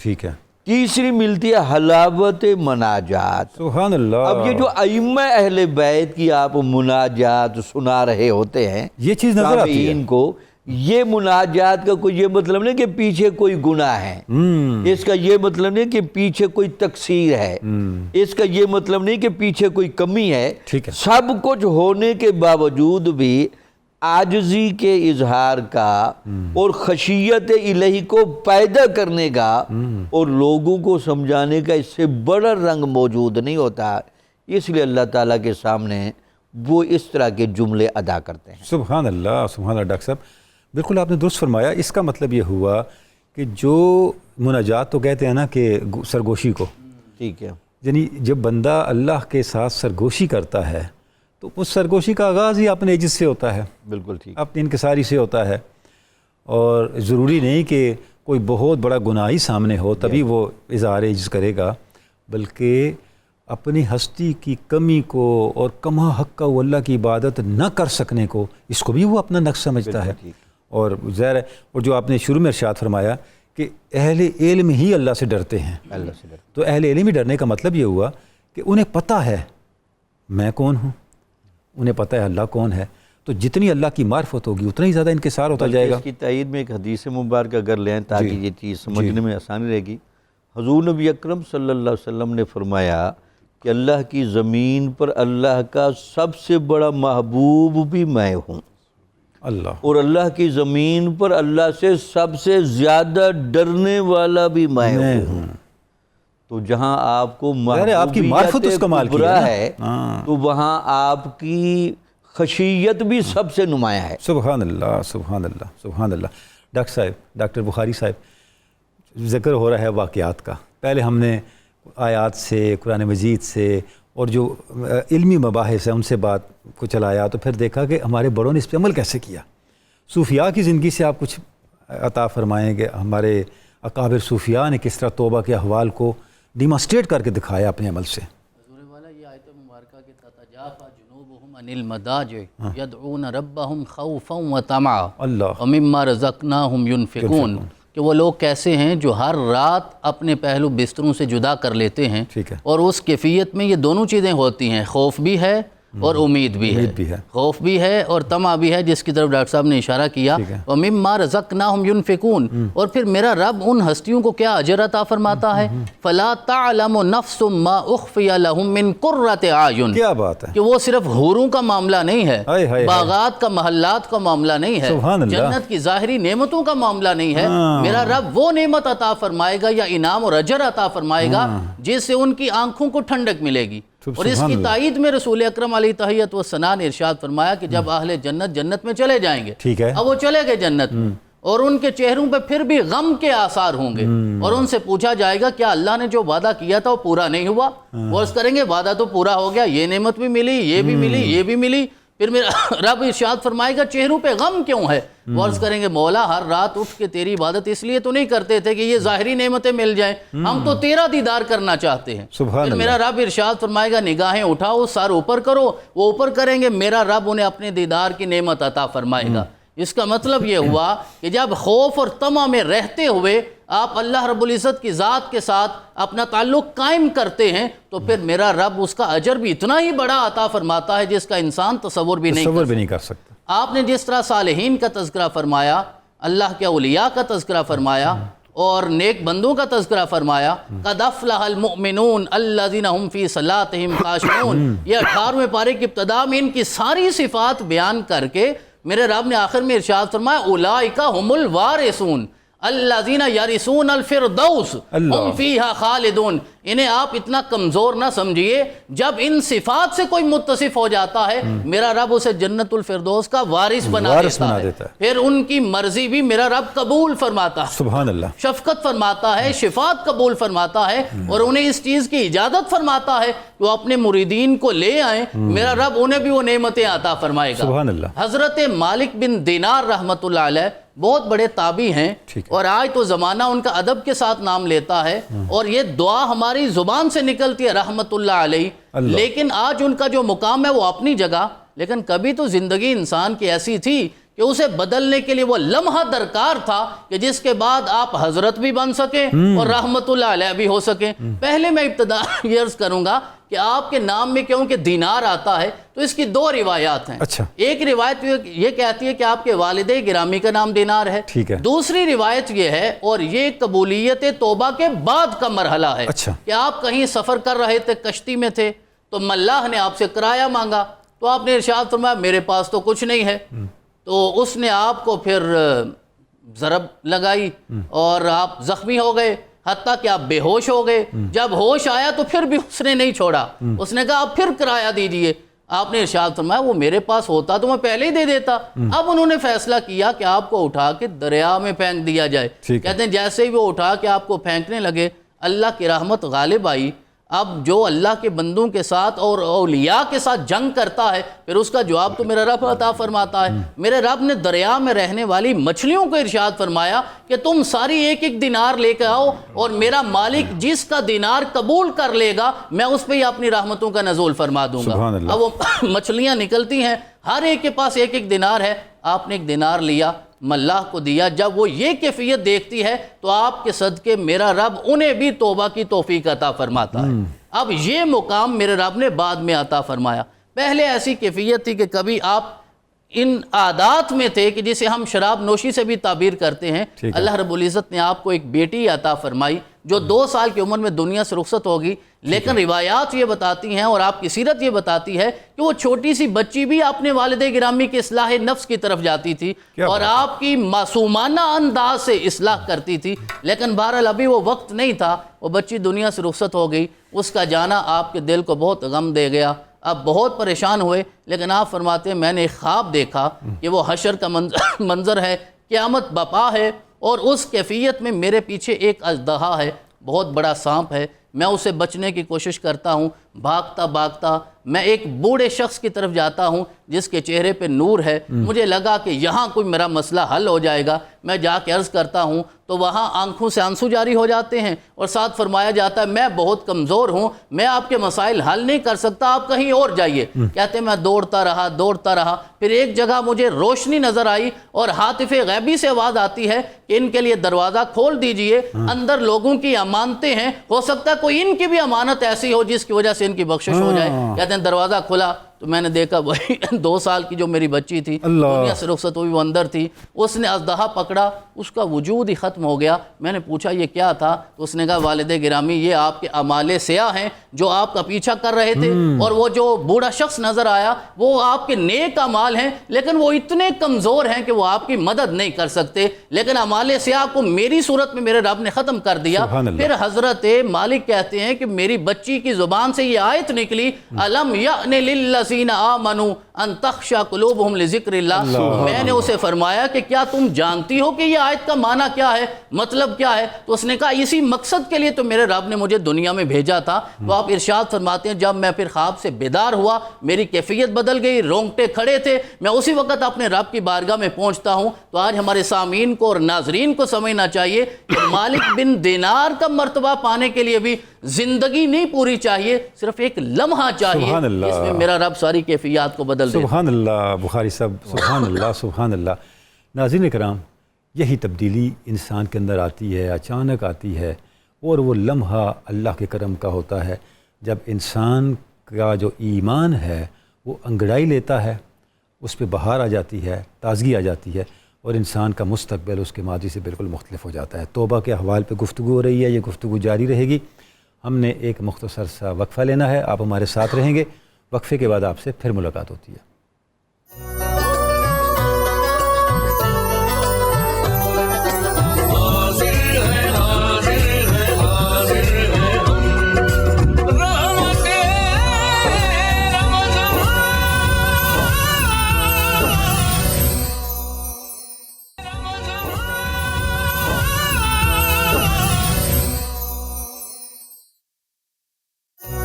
ویلکم بیک ناظرین کرام، آپ کو 92 نیوز کی خصوصی سحری ٹرانسمیشن رحمت رمضان میں بار دیگر خوش آمدید کہتے ہیں. ناظرین گرامی، ہم گفتگو کر رہے ہیں توبہ کے مقامات، توبہ کے آداب، توبہ کے ثمرات اور توبہ کی برکتیں، اور کس طرح توبہ جہنم سے آزادی عطا کرتی ہے۔ نوری صاحب قبلہ، سابقہ امتوں کے اندر جو توبہ کے احوال، واقعات اور کس طرح سے اس کے اثرات مرتب ہوئے، قرآن مجید نے بھی بیان کیے، حضور رسالت مآب صلی اللہ علیہ وسلم نے بھی بیان کیے۔ کچھ ایسے واقعات آپ ہمارے ناظرین کے لیے ارشاد فرمائیں جس سے ان کو مزید تقویت ملے اور استقامت سے وہ توبہ کے راستے پہ چل پڑیں۔ میں ڈاکٹر صاحب واقعات سے پہلے قرآن مجید کا ایک مقام اپنے ناظرین کے سامنے رکھنا چاہوں بسم اللہ۔ کہ مالک کونین نے جنت کا انٹروڈکشن کروایا، ٹھیک ہے، اور جنت کا تعارف کرواتے ہوئے کہا کہ وَسَارِعُوا إِلَىٰ مَغْفِرَةٍ مِّن رَبِّكُمْ وَجَنَّةٍ عَرْضُهَا السَّمَاوَاتُ وَالْأَرْضُ، ٹھیک ہے، فرمایا اُعِدَّتْ لِلْمُتَّقِينَ، یہ تیار کی گئی ہے اہل تقوی کے لیے۔ ٹھیک ہے، اچھا، اہل تقوی کی ڈیفینیشن قرآن نے بڑی عجیب کی ہے۔ وہ دیکھیے، کہا قرآن نے کہ اہل تقوی کون ہے؟ ابھی اپنا ڈاکٹر صاحب نے وہ جو حضرت مالک بن دینار کا واقعہ بیان کیا، ناظرین ذرا اس کو ذہن میں رکھ کے قرآن کی اس آیت کو سمجھیں۔ سبحان اللہ۔ فرمایا کہ اہل تقوی وہ ہے جن کے لیے جنت تیار کی گئی ہے، الذین اذا فعلوا فاحشۃ، جن سے کوئی گناہ سرزد ہو جاتے ہیں۔ مطلب بڑے عجیب سا ایک سوچنے کا تصور ہے کہ کہاں جنت تقوی اور ان کے کہاں لیے گناہ ہے کرنا، جن سے گناہ ہو جاتے ہیں، کیا بات ہے، او ظلموا انفسہم، یا وہ اپنی جانوں پہ ظلم کر بیٹھتے ہیں۔ ٹھیک ہے، یہاں تک بیان کرنے کے بعد فرمایا کہ اب جمپ کیسے لگتا ہے؟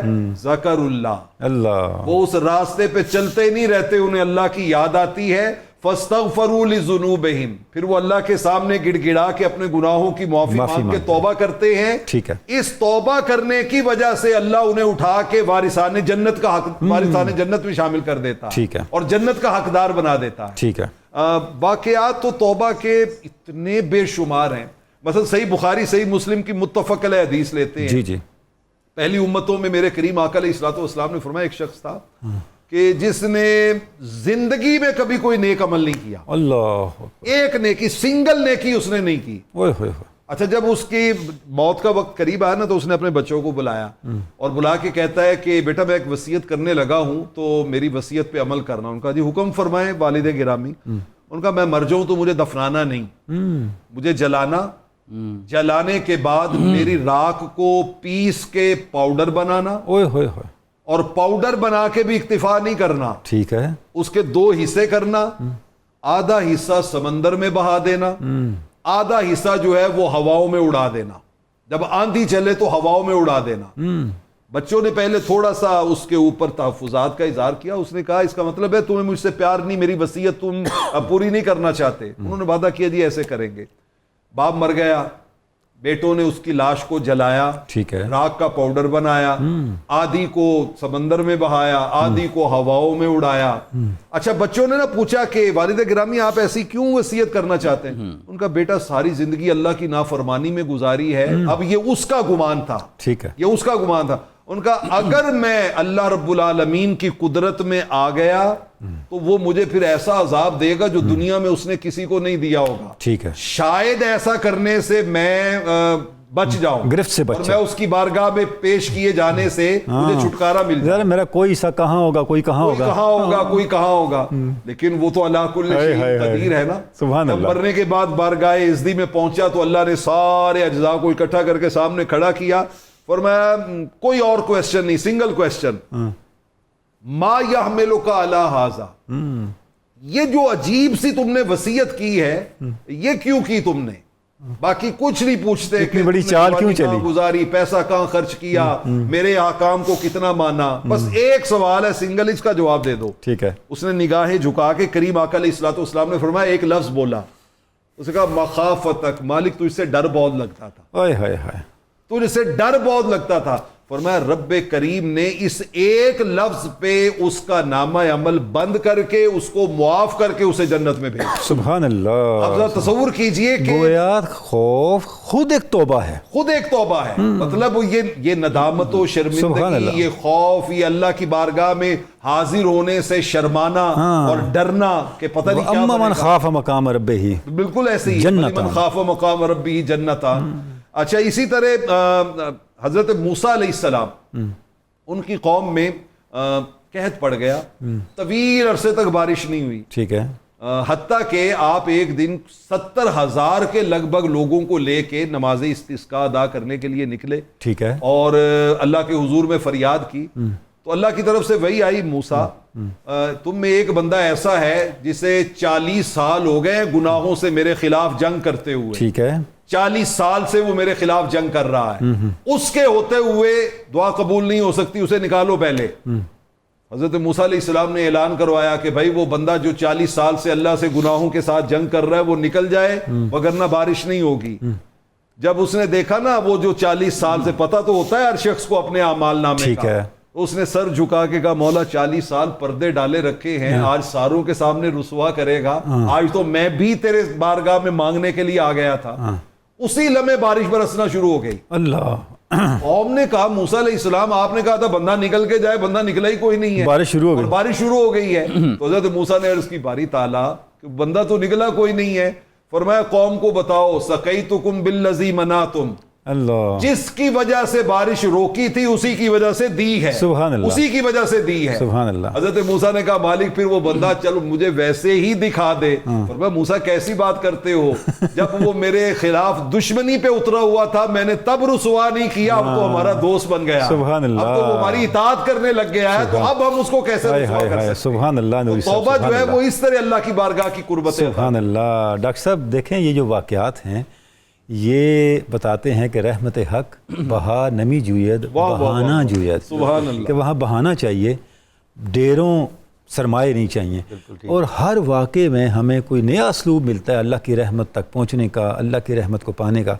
اچھا ڈاکٹر صاحب جب ہم آپ صلی اللہ علیہ وسلم کی سیرت کو دیکھتے ہیں، آپ صلی اللہ علیہ وسلم کی احادیث کو دیکھتے ہیں، آپ کے فرامین کو دیکھتے ہیں، تو آپ صلی اللہ علیہ وسلم بھی واقعات کے ذریعے سے اس حقیقت کو، مختلف تعلیمات کو صحابہ کے سامنے امت کے لیے ارشاد فرماتے ہیں کہ تاکہ لوگ سمجھیں اور عمل کریں، تو اس والے سے کچھ آپ ارشاد فرمائیں۔ بسم اللہ الرحمن الرحیم۔ توبہ کے تصور اور وسعت کو حضور نبی اکرم صلی اللہ علیہ وسلم نے اپنے اقوال جی اور اپنے فرمودات کے ذریعے بہت زیادہ واضح فرمایا۔ جی جی حضور نبی اکرم صلی اللہ علیہ وسلم نے اس کی کچھ مثالیں بھی دی ہیں۔ ٹھیک ہے، ایک بہت خوبصورت مثال دی ہے کہ آپ اس بندے کے بارے میں کیا تصور کر سکتے ہیں جس بندے کو سفر کا معاملہ پیش آیا اور بعد میں اس کے پاس اونٹنی بھی تھی، ٹھیک ہے، کھانا بھی تھا، اور اس کو کہیں ٹھہرنے کا موقع ملا۔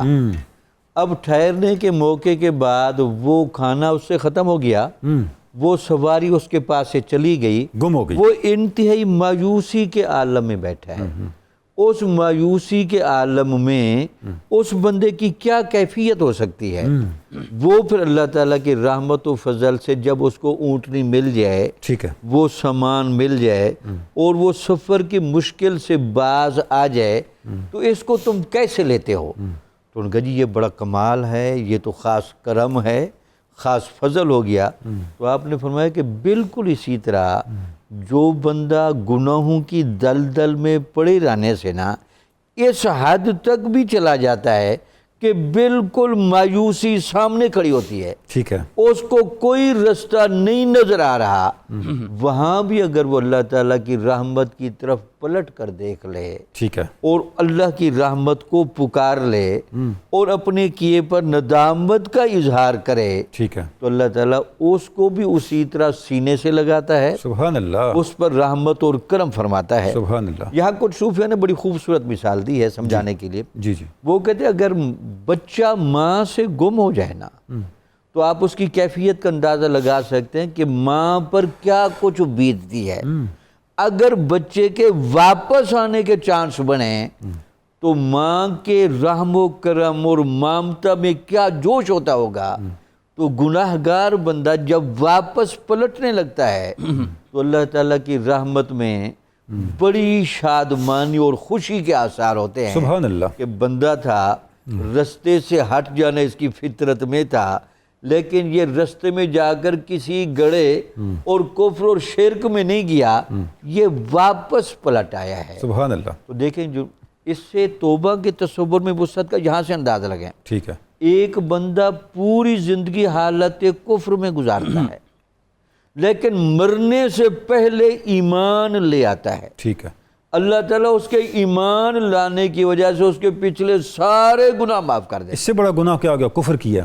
یعنی کفر جیسا گناہ بھی صرف ایمان لانے کی وجہ سے ٹھیک ہے. اپنے سابقہ تمام تاثرات کو زائل کر دیتا ہے. ٹھیک ہے. تو اندازہ لگا سکتے وہ بندہ گناہ گار جتنا بھی گناہ گار کیوں نہ ہو جائے وہ آخر کفر اور شرک کی حد تک تو نہیں گیا. نہیں پہنچا. جب وہ واپس پلٹتا ہے تو یہ کیسے ممکن ہے کہ کفر والے کے ایمان لانے پر تو سب کچھ معاف ہو جائے اور اس مومن بندہ جو واپس پلٹنے لگا ہے اور اس سے حساب کتاب ہونے لگے تو اللہ کی رحمت کو یہ بات گوارا نہیں. سبحان اللہ. حضور نبی اکرم صلی اللہ علیہ وسلم نے فرمایا بعض اوقات ایسا بھی ہوتا ہے کہ گناہ گار بندہ جب توبہ کے جملے ادا فرماتا ہے ٹھیک ہے. تو اللہ تعالیٰ کی صرف رحمت ہی جوش پر نہیں ہوتی، اللہ باقاعدہ اس پر اپنی شان کے لائق مسکراتا بھی ہے اللہ اور اپنی شان کے لائق شادہ اور فرح ہوتا ہے اور اس بات کو دیکھ رہا ہوتا ہے کہ یہ بندہ تو میں نے بنایا تھا لیکن دیکھیے اس کو میں یاد ہوں، یہ میری طرف لپکتا ہے، یہ مجھے یاد کرتا ہے. سبحان اللہ. آپ نے کئی مثالوں کے ذریعے اس بات کو سمجھایا. سبحان اللہ. دیکھیے اس سے بڑی خوبصورت بات بھئی توبہ کرنے والا بندہ ایسے ہے جیسا کہ اس نے گناہ کیا ہی نہیں. ٹھیک ہے. تو حضرت جنید بغدادی رحمۃ اللہ علیہ کا اور سال بن عبداللہ تستری رحمۃ اللہ مذاکرہ بھی ہے. ٹھیک ہے. ان سے پوچھا گیا کہ حضرت توبہ کیا ہے صحیح معنی میں. اچھا. ایک نے فرمایا توبہ تو صحیح معنی میں تب ہوتی ہے کہ توبہ ہو جانے کے بعد زندگی بھر آپ کو وہ گناہ کی نحوست یاد رہے تاکہ آئندہ زندگی بے احتیاطی میں نہ گزرے. ٹھیک ہے. دوسرے بزرگ سے پوچھا گیا جی توبہ کی قبولیت پھر کیا ہے؟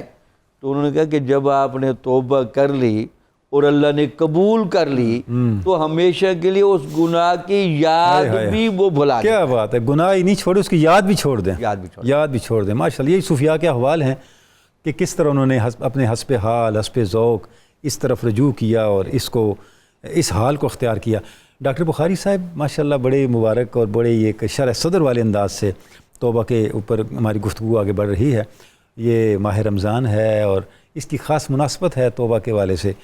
تو کس طرح ہم یہ اس مہینے کی برکتیں جو ہیں ان کو مزید سمیٹ سکتے ہیں، اپنے احوال میں تبدیلیاں لا سکتے ہیں؟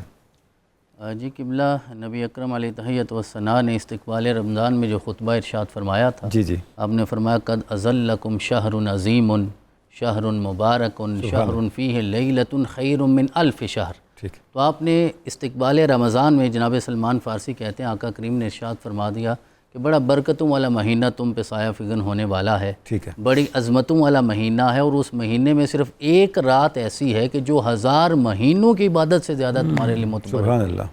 اور جس کے لیے یقیناً شب قدر پہ تفصیل سے بات ہوگی، لیکن اس کی تفسیر میں سارے مفسرین نے لکھا کہ یہ 83 سال اور 4 ماہ بنتے ہیں.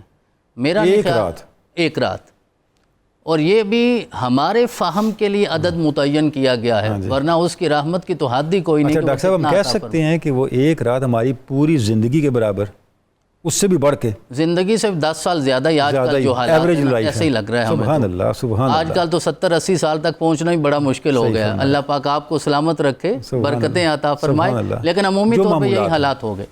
دوسری بات یہ کہ نبی اکرم علیہ تحیت والثناء نے خود ارشاد فرمایا کہ اس مہینے میں اگر تم نفل عبادت کرتے ہو تو فرائض کا ثواب ہے. ٹھیک ہے. اور اگر ایک فرض ادا کرتے ہو تو 70 فرائض کے برابر ہے. تو لہذا یہی تو مہینہ اللہ کی رحمتوں کو لوٹنے کا سیل لگی ہوئی ہے نا. سبحان اللہ. میرا رب عطا فرما رہا ہے اور آقا کریم نے ارشاد فرمایا پہلا عشرہ رحمت کا ہے، دوسرا عشرہ مغفرت کا ہے اور تیسرا جہنم سے آزادی کا ہے.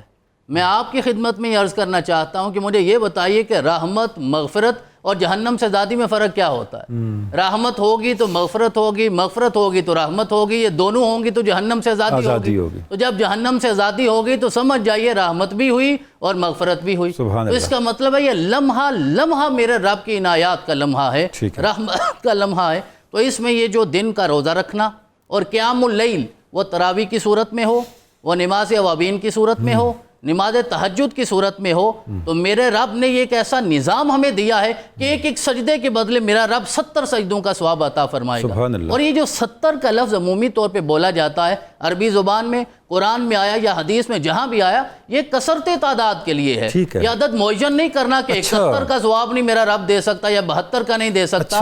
یہاں ضمناً یہ جملہ میرے ذہن میں آ گیا قبلہ نوری صاحب، یہ جملہ میرے ذہن میں آ گیا کہ آقا نے ارشاد فرمایا 72 حوریں ملیں گی، تو اس کا مطلب نہیں کہ 73 نہیں مل سکتی یا 74 نہیں مل سکتی، تو میرا رب جتنا چاہے عطا فرمائے. تو یہ کثرت تعداد کے لیے عمومی طور پہ اس لفظ کا یا اس عدد کا استعمال ہوتا ہے.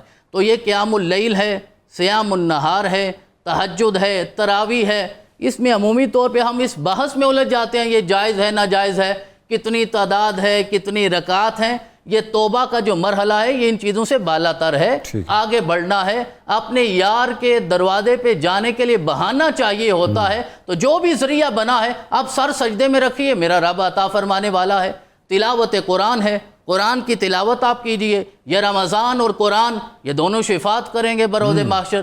تو لہذا یہ سارا مہینہ ہی توبہ کا مہینہ ہے. وہ آخری عشرہ یا صرف طاق راتے نہیں، ان میں تو عنایات کی انتہا ہو جاتی ہے. ہر دن، ہر لمحہ، ہر ساعت، ہر گھڑی میرا رب عطا فرمانے والا ہے. حضرت سیدنا انس روایت کرتے ہیں کہ ایک رات عشاء کی نماز میں آقا کریم نے اس آیت کو بار بار تلاوت کیا. ان تعذبہم فإنہم عبادک وَإِن تَغْفِرْ لَهُمْ فَإِنَّكَ أَنْتَ الْعَزِيزُ الْحَكِيمُ. یہ قول ہے جناب عیسیٰ علیہ السلام کا، جو اللہ کریم کی بارگاہ میں عرض کیا مولا میری کیا جرت ہے، تیرے بندے ہیں، چاہے معاف کر چاہے عذاب دے. آقا بار بار تلاوت کر رہے تھے اور رکت طاری تھی، گریہ جاری تھا، آقا کی آنکھوں سے آنسو جاری تھے. میں نے بعد میں عرض کیا آقا آج اس آیت کا اتنا تکرار کیوں ہے؟ تو آپ نے ارشاد فرمایا آج جناب عیسیٰ کا یہ قول مجھے یاد آ رہا ہے. اور میں نے اللہ کریم کی بارگاہ میں عرض کیا مولا وہ تو عیسیٰ تھے، انہوں نے یوں کہا، اب اپنے محمد کی امت کے ساتھ تو کیا معاملہ کرے گا؟ تو میرے رب نے جبریل کو بھیجا، جبریل نے یہ پیغام دیا ہے اے محمد آپ پریشان نہ ہو، میرا رب امت کے معاملے میں آپ کو راضی کرے گا، آپ کو خوش کرے گا، اور جب تک آپ راضی نہیں ہوں گے وہ عطا ہی فرماتا جائے گا. تو میں یہ بھی عرض کرنا چاہتا ہوں اب امت کو بھی تھوڑا خیال کرنا چاہیے کہ اگر آج کی امت کے لیے آقا تب روتے رہے، ابھی لوگ جو دنیا میں آئے نہیں آقا ان کے لیے بھی بخشش طلب کر کے گئے ہیں، آخری امتی کو بھی میرا رب عطا فرمائے گا. تو جنہوں نے رسول اکرم کے لیے پتھر کھائے ہیں یا شیب ابی طالب میں جا کے پتے کھائے ہیں، کیا رسول اکرم ان کے لیے بخشش طلب نہیں کریں گے؟ کیا ان کے بغیر ہی آقا راضی ہو جائیں گے؟ وَلَسَوْفَ يُعْطِيكَ رَبُّكَ فَتَرْضَىٰ کی آیت ہمیں یہ پیغام دیتی ہے کہ میرے آقا اس وقت سر سجدے سے نہیں اٹھائیں گے جب تک آقا کی ساری آرزوؤں اور تمناؤں کو میرا رب اپنی بارگاہ میں قبول نہیں کر لے گا. اور جناب امام قرطبی نے التذکرہ میں ایک واقعہ ذکر کیا ہے. یہ دیکھیں توبہ کا معاملہ جو ابھی تک ہم ذکر کر رہے ہیں وہ تو اس دنیا کا ہے نا. حشر بپا ہو گیا، فیصلہ ہو گیا. ٹھیک ہے. امام قرطبی کہتے ہیں التذکرہ میں کہ دو لوگ ایسے ہیں جنہیں میرا رب فرمایا کہ ان دونوں کو جہنم میں لے جاؤ، فیصلہ ہو گیا. لیکن ان دونوں کے رویے میں فرق ہوگا. ایک شخص دوڑ لگا دے گا جہنم کی طرف جانے کے لیے، اور دوسرا بار بار پلٹ کے پیچھے دیکھے گا اور اسے گھسیٹ کے لایا جا رہا ہے، وہ جانا ہی نہیں چاہ رہا. میرا رب دونوں کو بلائے گا اور پوچھے گا کہ میں نے تو ایک ہی حکم دیا تھا، تیرا رویہ اور عمل یہ ہے، تیرا یہ. عرض کرے گا مولا جو دوڑ کے جا رہا ہے، عرض کرے گا مولا میں نے ساری زندگی تیری کوئی بات نہیں مانی، تو آج خیال آیا آج تیرا حکم ہے تو آج ہی مان لیتا ہوں. اور دوسرا عرض کرے گا مولا کہ مجھے بار بار تیرا یہ فرمان یاد آ رہا تھا کہ وَرَبُّكَ الْغَفُورُ ذُو الرَّحْمَةِ، کہ تیرا رب غفور بھی ہے، رحمت والا بھی ہے. تو میں بار بار دیکھ رہا تھا تیری رحمت کی طرف. میرا رب فرمائے گا میں نے محمد رسول اللہ کے صدقے تم دونوں کو معاف فرما. سبحان اللہ ڈاکٹر صاحب، سبحان اللہ، بارک اللہ، سبحان اللہ. ناظرین گرامی، ناظرین کرام، توبہ کس طرح قبول ہوتی ہے؟ اس طرح کہ ہم کسی بھی وقت اللہ کی رحمت سے مایوس نہ ہوں اور اپنے احساس بندگی کو زندہ رکھیں، اس کے حضور حاضری کا تصور کو زندہ رکھیں. توبہ کے تصور پر، توبہ کی برکات پر گفتگو جاری ہے. ابھی ہم ایک مختصر سا وقفہ لیں گے، آپ ہمارے ساتھ رہیں گے. وقفے کے بعد آپ سے پھر ملاقات ہوتی ہے.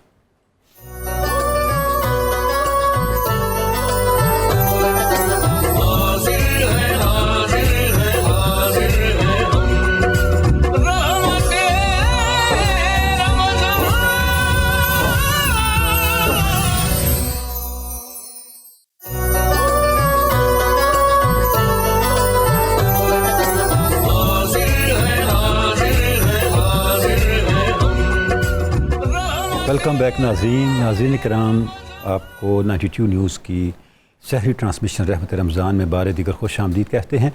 ناظرین، آج ہم نے اہل علم سے، یہاں اسٹوڈیو میں موجود علماء سے گفتگو کی ہے توبہ کے حوالے سے، توبہ کے مقامات کے حوالے سے، توبہ کی برکات کے حوالے سے۔ ناظرین، یہ بڑا مبارک مہینہ ہے۔ اس مہینے کی سب سے بڑی نعمت ہمارے لیے اور سب سے بڑی برکت یہ ہے کہ جب یہ مہینہ گزر جائے تو پہلے سے ہمارے احوال بدلے ہوئے ہوں اور اس مہینے کے بعد ہماری شخصیت پہلے سے بالکل مختلف ہو۔ اس منزل کو حاصل کرنے کے لیے جو مؤثر ترین راستہ ہے وہ توبہ کا راستہ ہے۔ اس لیے اہل اللہ نے جب توبہ کو بیان کیا تو بتایا جیسا کسی کا حال ہے ویسی اس کی توبہ ہے۔ توبۃ العوام من الغفلۃ توبۃ العوام من الذنوب والخواص من الغفلہ۔ جو عام لوگ ہیں ان کی توبہ گناہوں سے ہے اور جو خاص لوگ ہیں ان کی توبہ غفلت سے ہے۔ وخواص الخواص من رکون القلب الی ما سوی اللہ۔ جو اس سے زیادہ خاص لوگ ہیں ان کی توبہ اپنے دل کو اللہ کے علاوہ کسی اور طرف متوجہ کرنے سے ہے، اور اس سے بھی جو خاص ہیں وہ ہر وقت اللہ کے ساتھ جڑے ہوئے ہیں، ان کی توبہ فصل سے ہے اور وصل پہ استقامت کے لیے، اللہ کے ساتھ جڑے رہنے پہ استقامت کے لیے ہے۔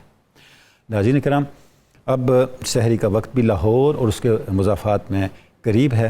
ہم نے سحری کا وقفہ لینا ہے، آپ بھی سحری کیجئے گا، ہم بھی سحری کریں گے، لیکن اس کے بعد پھر آپ سے ملاقات ہوگی۔ اس سحری کے وقفے کے بعد درس مثنوی ہوگا، اور درس مثنوی کے بعد ائمہ اہل بیت اطہار کی مناجات سے منتہا بسہ پڑھنے کی بھی ہم سعادت حاصل کریں گے۔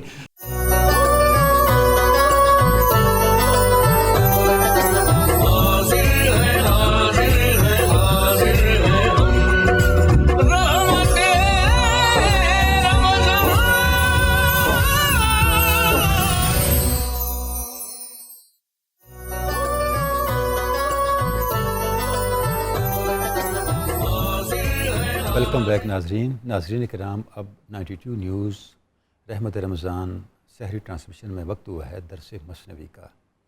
مولانا روم کی درس مثنوی مانوی سے ہم روزانہ کچھ شعر کا انتخاب آپ کی خدمت میں پیش کرتے ہیں، اور مولانا روم کی جو تعلیمات ہیں، ان کی جو فکر ہے اور مثنوی کے جو معارف ہیں ان کو سمجھنے کی اور ان سے استفادہ کی ہم اللہ رب العزت کی توفیق سے کوشش کرتے ہیں۔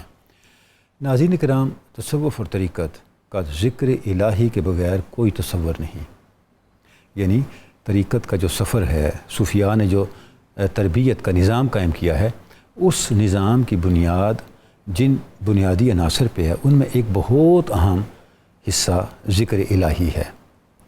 جتنی ذکر الہی پہ استقامت نصیب ہوتی ہے اتنا تاثیر پیدا ہوتی چلی جاتی ہے انسان کے روحانی سفر میں۔ اللہ رب العزت نے ارشاد فرمایا وَاذْكُرِ اسْمَ رَبِّكَ وَتَبَتَّلْ إِلَيْهِ تَبْتِيلًا لا الہ الا رب المشرق والمغرب لا الہ الا ہو فاتخذہ وکیلا۔ اللہ کے نام کا ذکر کیجئے، اس طرح ذکر کیجئے کہ ہر چیز سے کٹ کے اسی کے ہو رہی ہے، اور وہ اللہ جو مشرق کا بھی رب ہے، مغرب کا بھی رب ہے، اول کا بھی رب ہے، آخر کا بھی رب ہے، اس کے علاوہ کوئی معبود نہیں، اسی کو اپنا وکیل، اسی کو اپنا کارساز بنائیں۔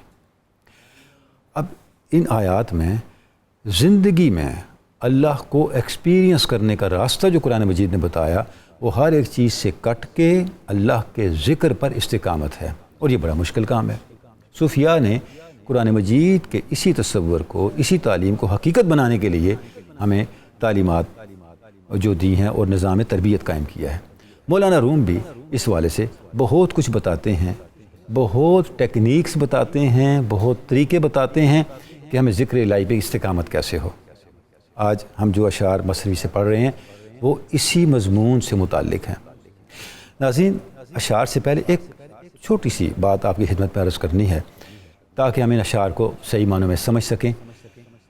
ہوتا یہ ہے، وہ ہمارے ناظرین جو دیہاتی زندگی اور پہاڑی کلچر سے آگاہ ہیں وہ جانتے ہیں کہ دیہاتوں میں، پہاڑوں میں جو شہد کی مکھیاں ہوتی ہیں وہ شہد کا چھتا بناتی ہیں، اور شہد کے چھتے سے شہد نکالنے والے لوگ جو ہیں وہ جاتے ہیں، جب چھتا مکمل ہو جاتا ہے تو اس سے مکھیاں ہٹاتے ہیں اور شہد جو ہے وہ نکال لیتے ہیں۔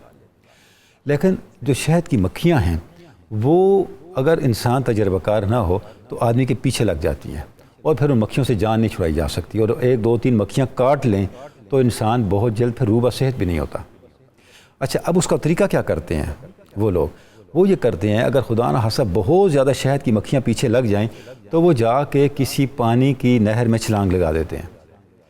اب مکھیاں پانی کے اندر تو جا نہیں سکتی، تو جتنی دیر تک انسان پانی کے اندر ڈوبا رہتا ہے، غوطہ زن رہتا ہے، مکھیاں اوپر گھومتی رہتی ہیں۔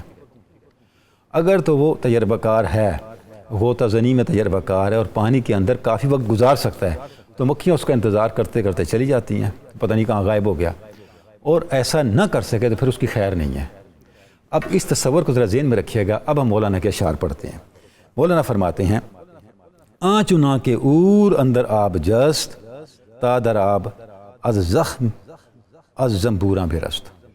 فرماتے ہیں جو شخص لباس سے خالی ہے، ننگا ہے، جس کو فوراً ہر چیز ڈس لیتی ہے، وہ کیا کرتا ہے؟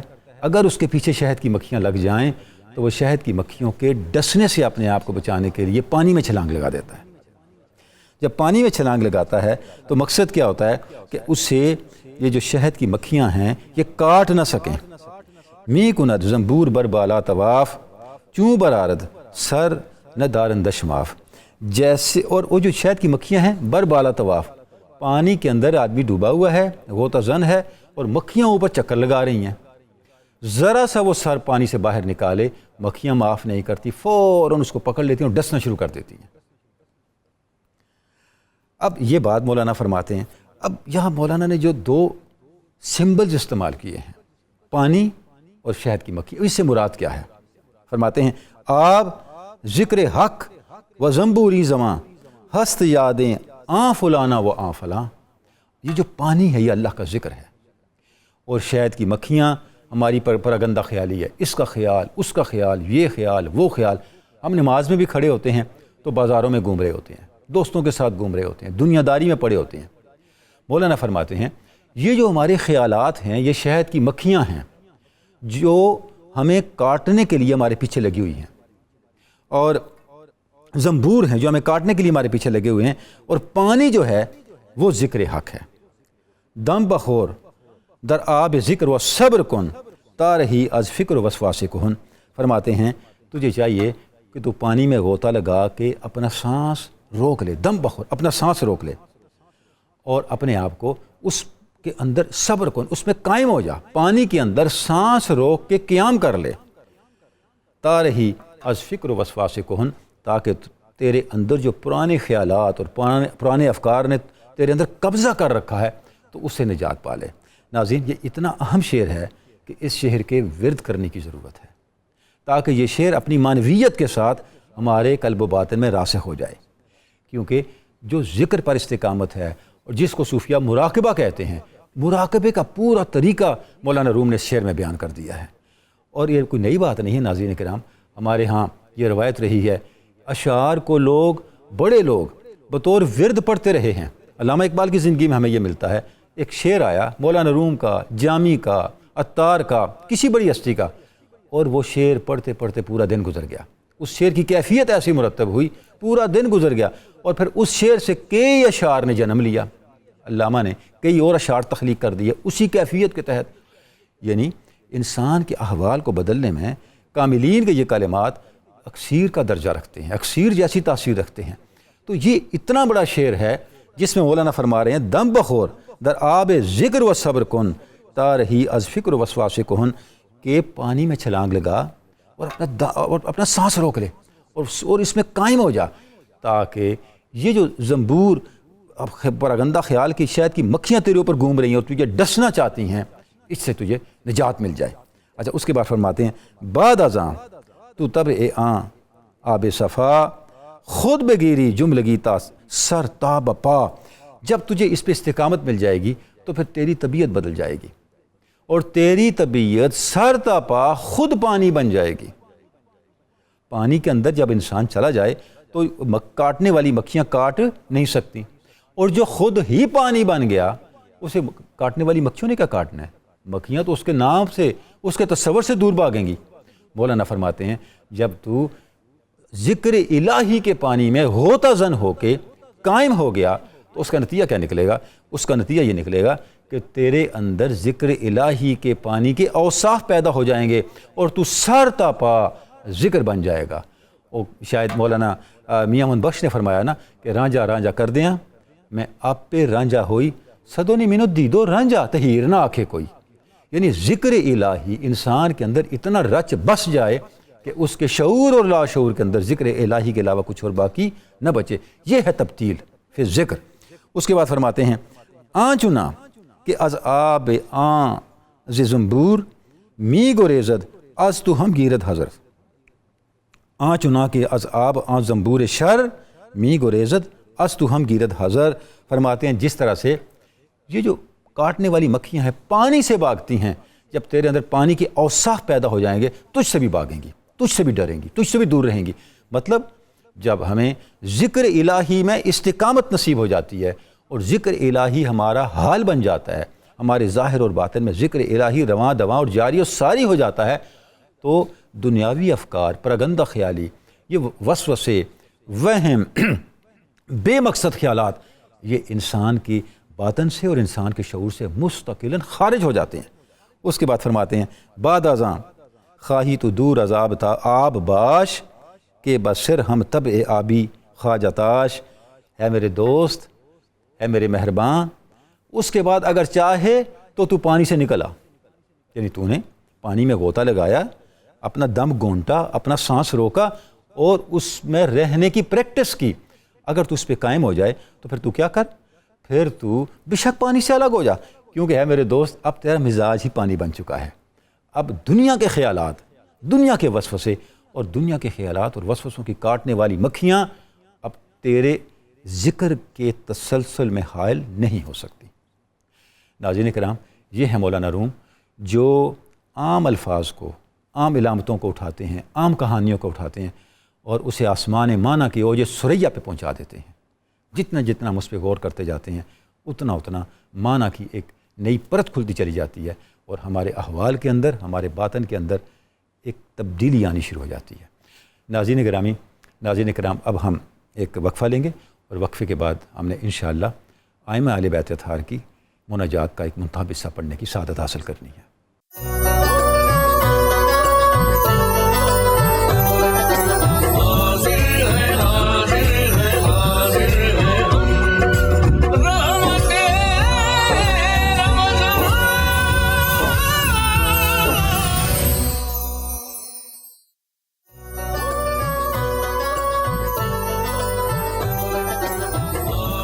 ویلکم بیک ناظرین کرام، اب وقت ہوا ہے ائمہ اہل بیت اطہار کی مناجات کا منتخب حصہ پڑھنے کا.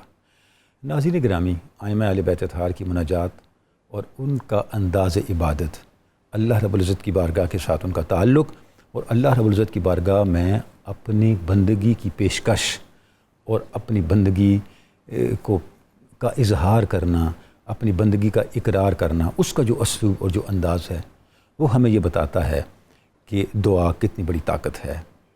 اور یہ اسوہ انبیاء ہے.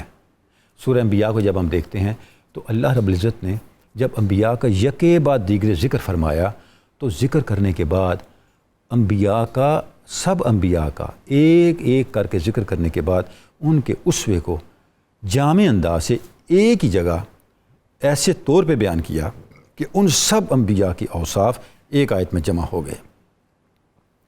ذکر کن انبیاء کا کیا، سورہ انبیاء کے اندر ابراہیم علیہ السلام کا ذکر کیا، لوط علیہ السلام کا ذکر کیا، اسحاق علیہ السلام کا ذکر کیا، یعقوب علیہ السلام کا ذکر کیا. اسی ترتیب سے جس طرح میں آپ کے سامنے نام لے رہا ہوں، نوح علیہ السلام کا ذکر کیا، داؤد علیہ السلام کا ذکر کیا، سلیمان علیہ السلام کا ذکر کیا، ایوب علیہ السلام کا، حضرت ذوالنون یونس علیہ السلام کا، حضرت زکریا کا اور حضرت یحییٰ علیہ السلام، 11 انبیاء کا ذکر کیا. اور ناظرین آپ دیکھیں یہ جتنے انبیاء ہیں ہر نبی کے حالات مختلف تھے، مشکلات مختلف تھیں، مسائل جو انہیں درپیش ہوئے سوسائٹی کی طرف سے وہ مختلف تھے. ان کی قوموں نے، ان کے زمانے کے لوگوں نے ان کے ساتھ جس طرح کی ترشروئی کی، جس طرح کی بدسلوکیاں کی اور ان کو جن ابتلاؤں میں ڈالا، دعوت حق کی طرف بلانے کی سبب سے، اللہ کی طرف بلانے کی سبب سے، وہ الگ الگ تھے. لیکن ان سب انبیاء کی مشکلات، ان سب انبیاء کے حالات کو بیان کرنے کے بعد قرآن حکیم نے جہاں کہ کنکلوڈ کیا انہم کانوا یسارعون فی الخیرات ویدعوننا رغبا ورہبا وکانوا لنا خاشعین. 3 باتیں بیان کی. یہ کون لوگ تھے؟ یہ کہکشاں اللہ کے بندگان کاملین کی کون لوگ تھے؟ ان میں پہلی بات یہ تھی وہ نیکی کی طرف جلدی کرنے والے تھے، دوسری بات وہ ہماری بارگاہ میں خوف کے ساتھ اور امید کے ساتھ، آہوزاری کے ساتھ اور عطا کے یقین کے ساتھ دعا کرنے والے تھے، ہمیں بلانے والے تھے اور ہماری بارگاہ میں عاجزی اختیار کرنے والے تھے۔ اب آپ ناظرین دیکھیں، پہلا 3 باتیں قرآن مجید نے اس آیہ مبارکہ میں انبیاء کے اسوہ کے حوالے سے بیان کی۔ پہلی بات جو ہے اس کا تعلق جسم کے اعمال کے ساتھ ہے، بدن کے اعمال کے ساتھ، ہمارے ڈے ٹو ڈے معاملات کے ساتھ ہے۔ کانوا یسارعون فی الخیرات، درمیان میں دعا کو رکھا اور دعا کی کیفیت کو رکھا، اور اس کے بعد کانوا لنا خاشعین، قلب کی کیفیت کو رکھا۔ یعنی دعا ایک ایسی چیز ہے جو ہمارے قلب کی کیفیات، ہمارے باطن کی کیفیات اور ہمارے جسم کے اعمال کے درمیان ایک واسطہ ہے، ایک برزخ ہے۔ دعا ہمارے باطن اور ہمارے ظاہر کو جوڑ دیتی ہے اور ہماری بندگی کے وجود کو ایک کل بنا کے اللہ کی بارگاہ میں پیش کرتی ہے۔ بہت اہم نقطہ ہے ناظرین، جسے ہم نے سمجھنا ہے۔ دعا ہمارے بندگی کے وجود کو ایک کل بنا دیتی ہے جس میں ظاہر باطن سے جڑا ہوتا ہے، اور جب وہ کل اللہ کی بارگاہ میں جھکتا ہے، سر بسجود ہوتا ہے، تو اس کا نتیجہ کیا ہوتا ہے؟ اللہ کی بارگاہ سے، اللہ کی جناب سے قبولیت کی خوشخبری۔ یہ ہے وہ کیفیت جو ہمیں امام زین العابدین کی مناجاتوں میں، ان کی دعاؤں میں اور ان کے ان کلمات میں نظر آتی ہے۔ اب ہم مناجات پڑھتے ہیں۔ بسم اللہ الرحمن الرحیم۔ الہی حقق رجائی و آمن خوفی، اے میرے اللہ میری جو تیری بارگاہ میں امیدیں ہیں ان امیدوں کو سچا کر دے، مجھے خوف سے امن عطا فرما، سکون عطا فرما۔ فإن کثرت ذنوبی لا ارجو فیہا الا عفوک، اے میرے اللہ میرے گناہ اتنے زیادہ ہو گئے ہیں کہ ان گناہوں کے اثرات بد سے بچنے کے لیے، ان گناہوں کے انجام کار گرفت سے بچنے کے لیے میری امیدیں صرف تیرے عفو، تیرے درگزر اور تیری بارگاہ سے ملنے والی معافی کے ساتھ وابستہ ہیں۔ آگے امام فرماتے ہیں، سیدی انا اسألک ما لا استحق، ہے میرے مولا، ہے میرے آقا، ہے میرے اللہ، میں تیری بارگاہ میں اس چیز کا سوال کر رہا ہوں جس کا میں مستحق نہیں، کیونکہ جب میں اپنے اعمال کو دیکھتا ہوں اور تیری بارگاہ کی بلندیوں، عظمتوں اور سطوتوں کو دیکھتا ہوں تو جو سوال میں کر رہا ہوں میں اپنے آپ کو اس کا مستحق نہیں سمجھتا، لیکن پھر بھی سوال کر رہا ہوں۔ کیوں؟ وَأَنْتَ أَهْلُ التَّقْوَى وَأَهْلُ الْمَغْفِرَةِ، اے اللہ تیری یہ شان ہے، تو تقوی عطا کرتا ہے، تو مغفرت عطا کرتا ہے، اور یہ وہ جنس ہے، یہ وہ عطا ہے جو تیری بارگاہ کے علاوہ کہیں اور سے مل ہی نہیں سکتی، تو تیرا ہی دروازہ کھٹکھٹانا ہے، چاہے میں مستحق ہوں یا مستحق نہیں ہوں۔ فاغفر لی، اے میرے اللہ مجھے معافی عطا فرما۔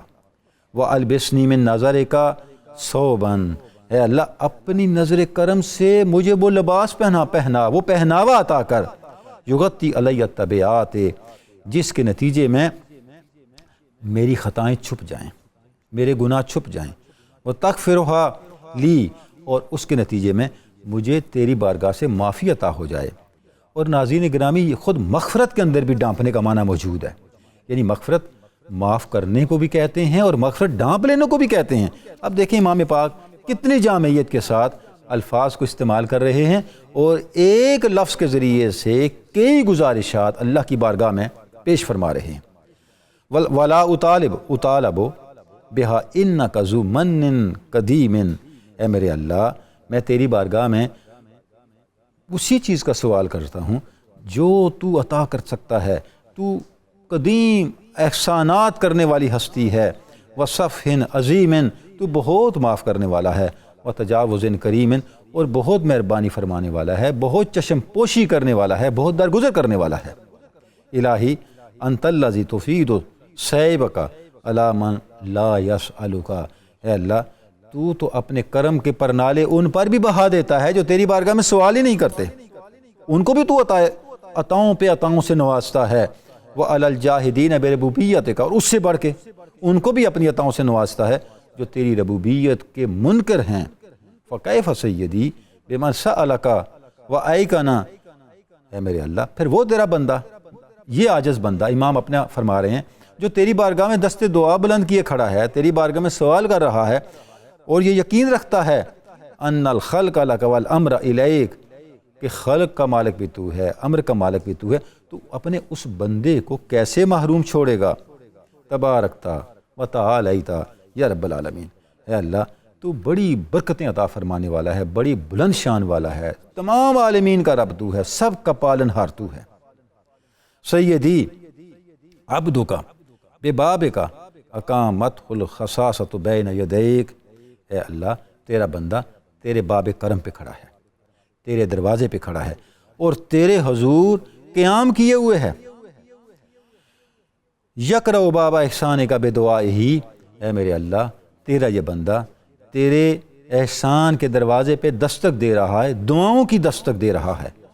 وَيَسْتَعْطِفُ جَمِيلَ نَظَرِكَ بِمَكْنُونِ رَجَائِهِ، اے اللہ تیرا یہ بندہ تیری بارگاہ میں یہ عرض کر رہا ہے کہ اپنی نظر کرم سے، اپنے امید کے خزانوں سے، ملنے والی عطاؤں سے اپنے اس بندے کو محروم نہ رکھنا۔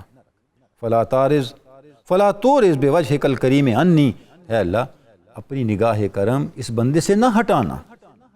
وَأَقْبَلْ مِنِّي مَا أَقُولُ، اے اللہ جو گزارشات، جو دعائیں میں تیری بارگاہ میں پیش کر رہا ہوں اسے درجہ قبولیت عطا فرما۔ فقط دعوتک بہذا الدعاء، اے اللہ میں نے ان کلمات کے ذریعے سے تیری بارگاہ میں جو سوال کیا ہے، وَأَنَا أَرْجُو أَن لَا تَرُدَّنِي مَعْرِفَةً مِّنِّي بِرَأْفَتِكَ وَرَحْمَتِكَ، اے اللہ میں تجھ سے امید رکھتا ہوں کہ تو اپنی مہربانی سے اور اپنی رحمت سے اپنے اس بندے کو محروم نہیں کرے گا۔ الہی انت الذی لا یخفیک سائل ولا ینقصک نائل، انت کما تقول وفوق ما نقول، اے میرے اللہ تو وہ عطا کرنے والا ہے جس کی بارگاہ میں سوال کرنے والوں کو اپنے سوال پر بار بار اصرار نہیں کرنا پڑتا، تو وہ عطا کرنے والا ہے جس کے عطا کرنے سے تیری عطاؤں میں کوئی کمی نہیں آتی۔ اے میرے اللہ انت کما تقول، تیری شان وہی ہے جو تو خود بیان کرتا ہے۔ وفوق ما نقول، اے میرے اللہ جو میں تیرے بارے میں کہتا ہوں، جو ہم تیرے بارے میں کہتے ہیں تو اس سے کہیں بلند ہے، کیونکہ ہم تیری معرفت نہیں رکھتے۔ اے میرے اللہ ہم تیری شانوں کی آگاہی نہیں رکھتے، ہم اس انداز سے تیری معرفت حاصل کر کے تیری بارگاہ میں اپنی گزارشات نہیں پیش کر سکتے، اور تیری شایان شان اپنی بندگی کا جو ہدیہ ہے، تحفہ ہے، نذرانہ ہے، وہ تیری بارگاہ تک نہیں پہنچا سکتے۔ لہٰذا تو ہمارے ساتھ وہ کچھ نہ کر جس کے ہم اہل ہیں۔ اے اللہ تو ہمیں ان عطاؤں سے اس طرح نواز جس کا تو اہل ہے۔ ناظرین گرامی، بارگاہ رب العزت میں دعا ہے کہ امام زین العابدین کی مناجات کا یہ منتخب حصہ جو ہم نے پڑھا ہے، اس کی معرفت بھی ہمیں ملے، اس کا شعور بھی ملے، اور اس کی برکتیں بھی ہمارے ظاہر و باطن میں جاری و ساری ہوں۔ اب کراچی میں اذان فجر کا وقت قریب ہے، 92 نیوز کی رحمت رمضان سحری ٹرانسمیشن بھی اپنے اختتام کی طرف بڑھ رہی ہیں۔ ہم آپ سے اب اجازت چاہیں گے، انشاءاللہ کل آپ سے پھر ملاقات ہوگی، تب تک کے لیے خدا حافظ۔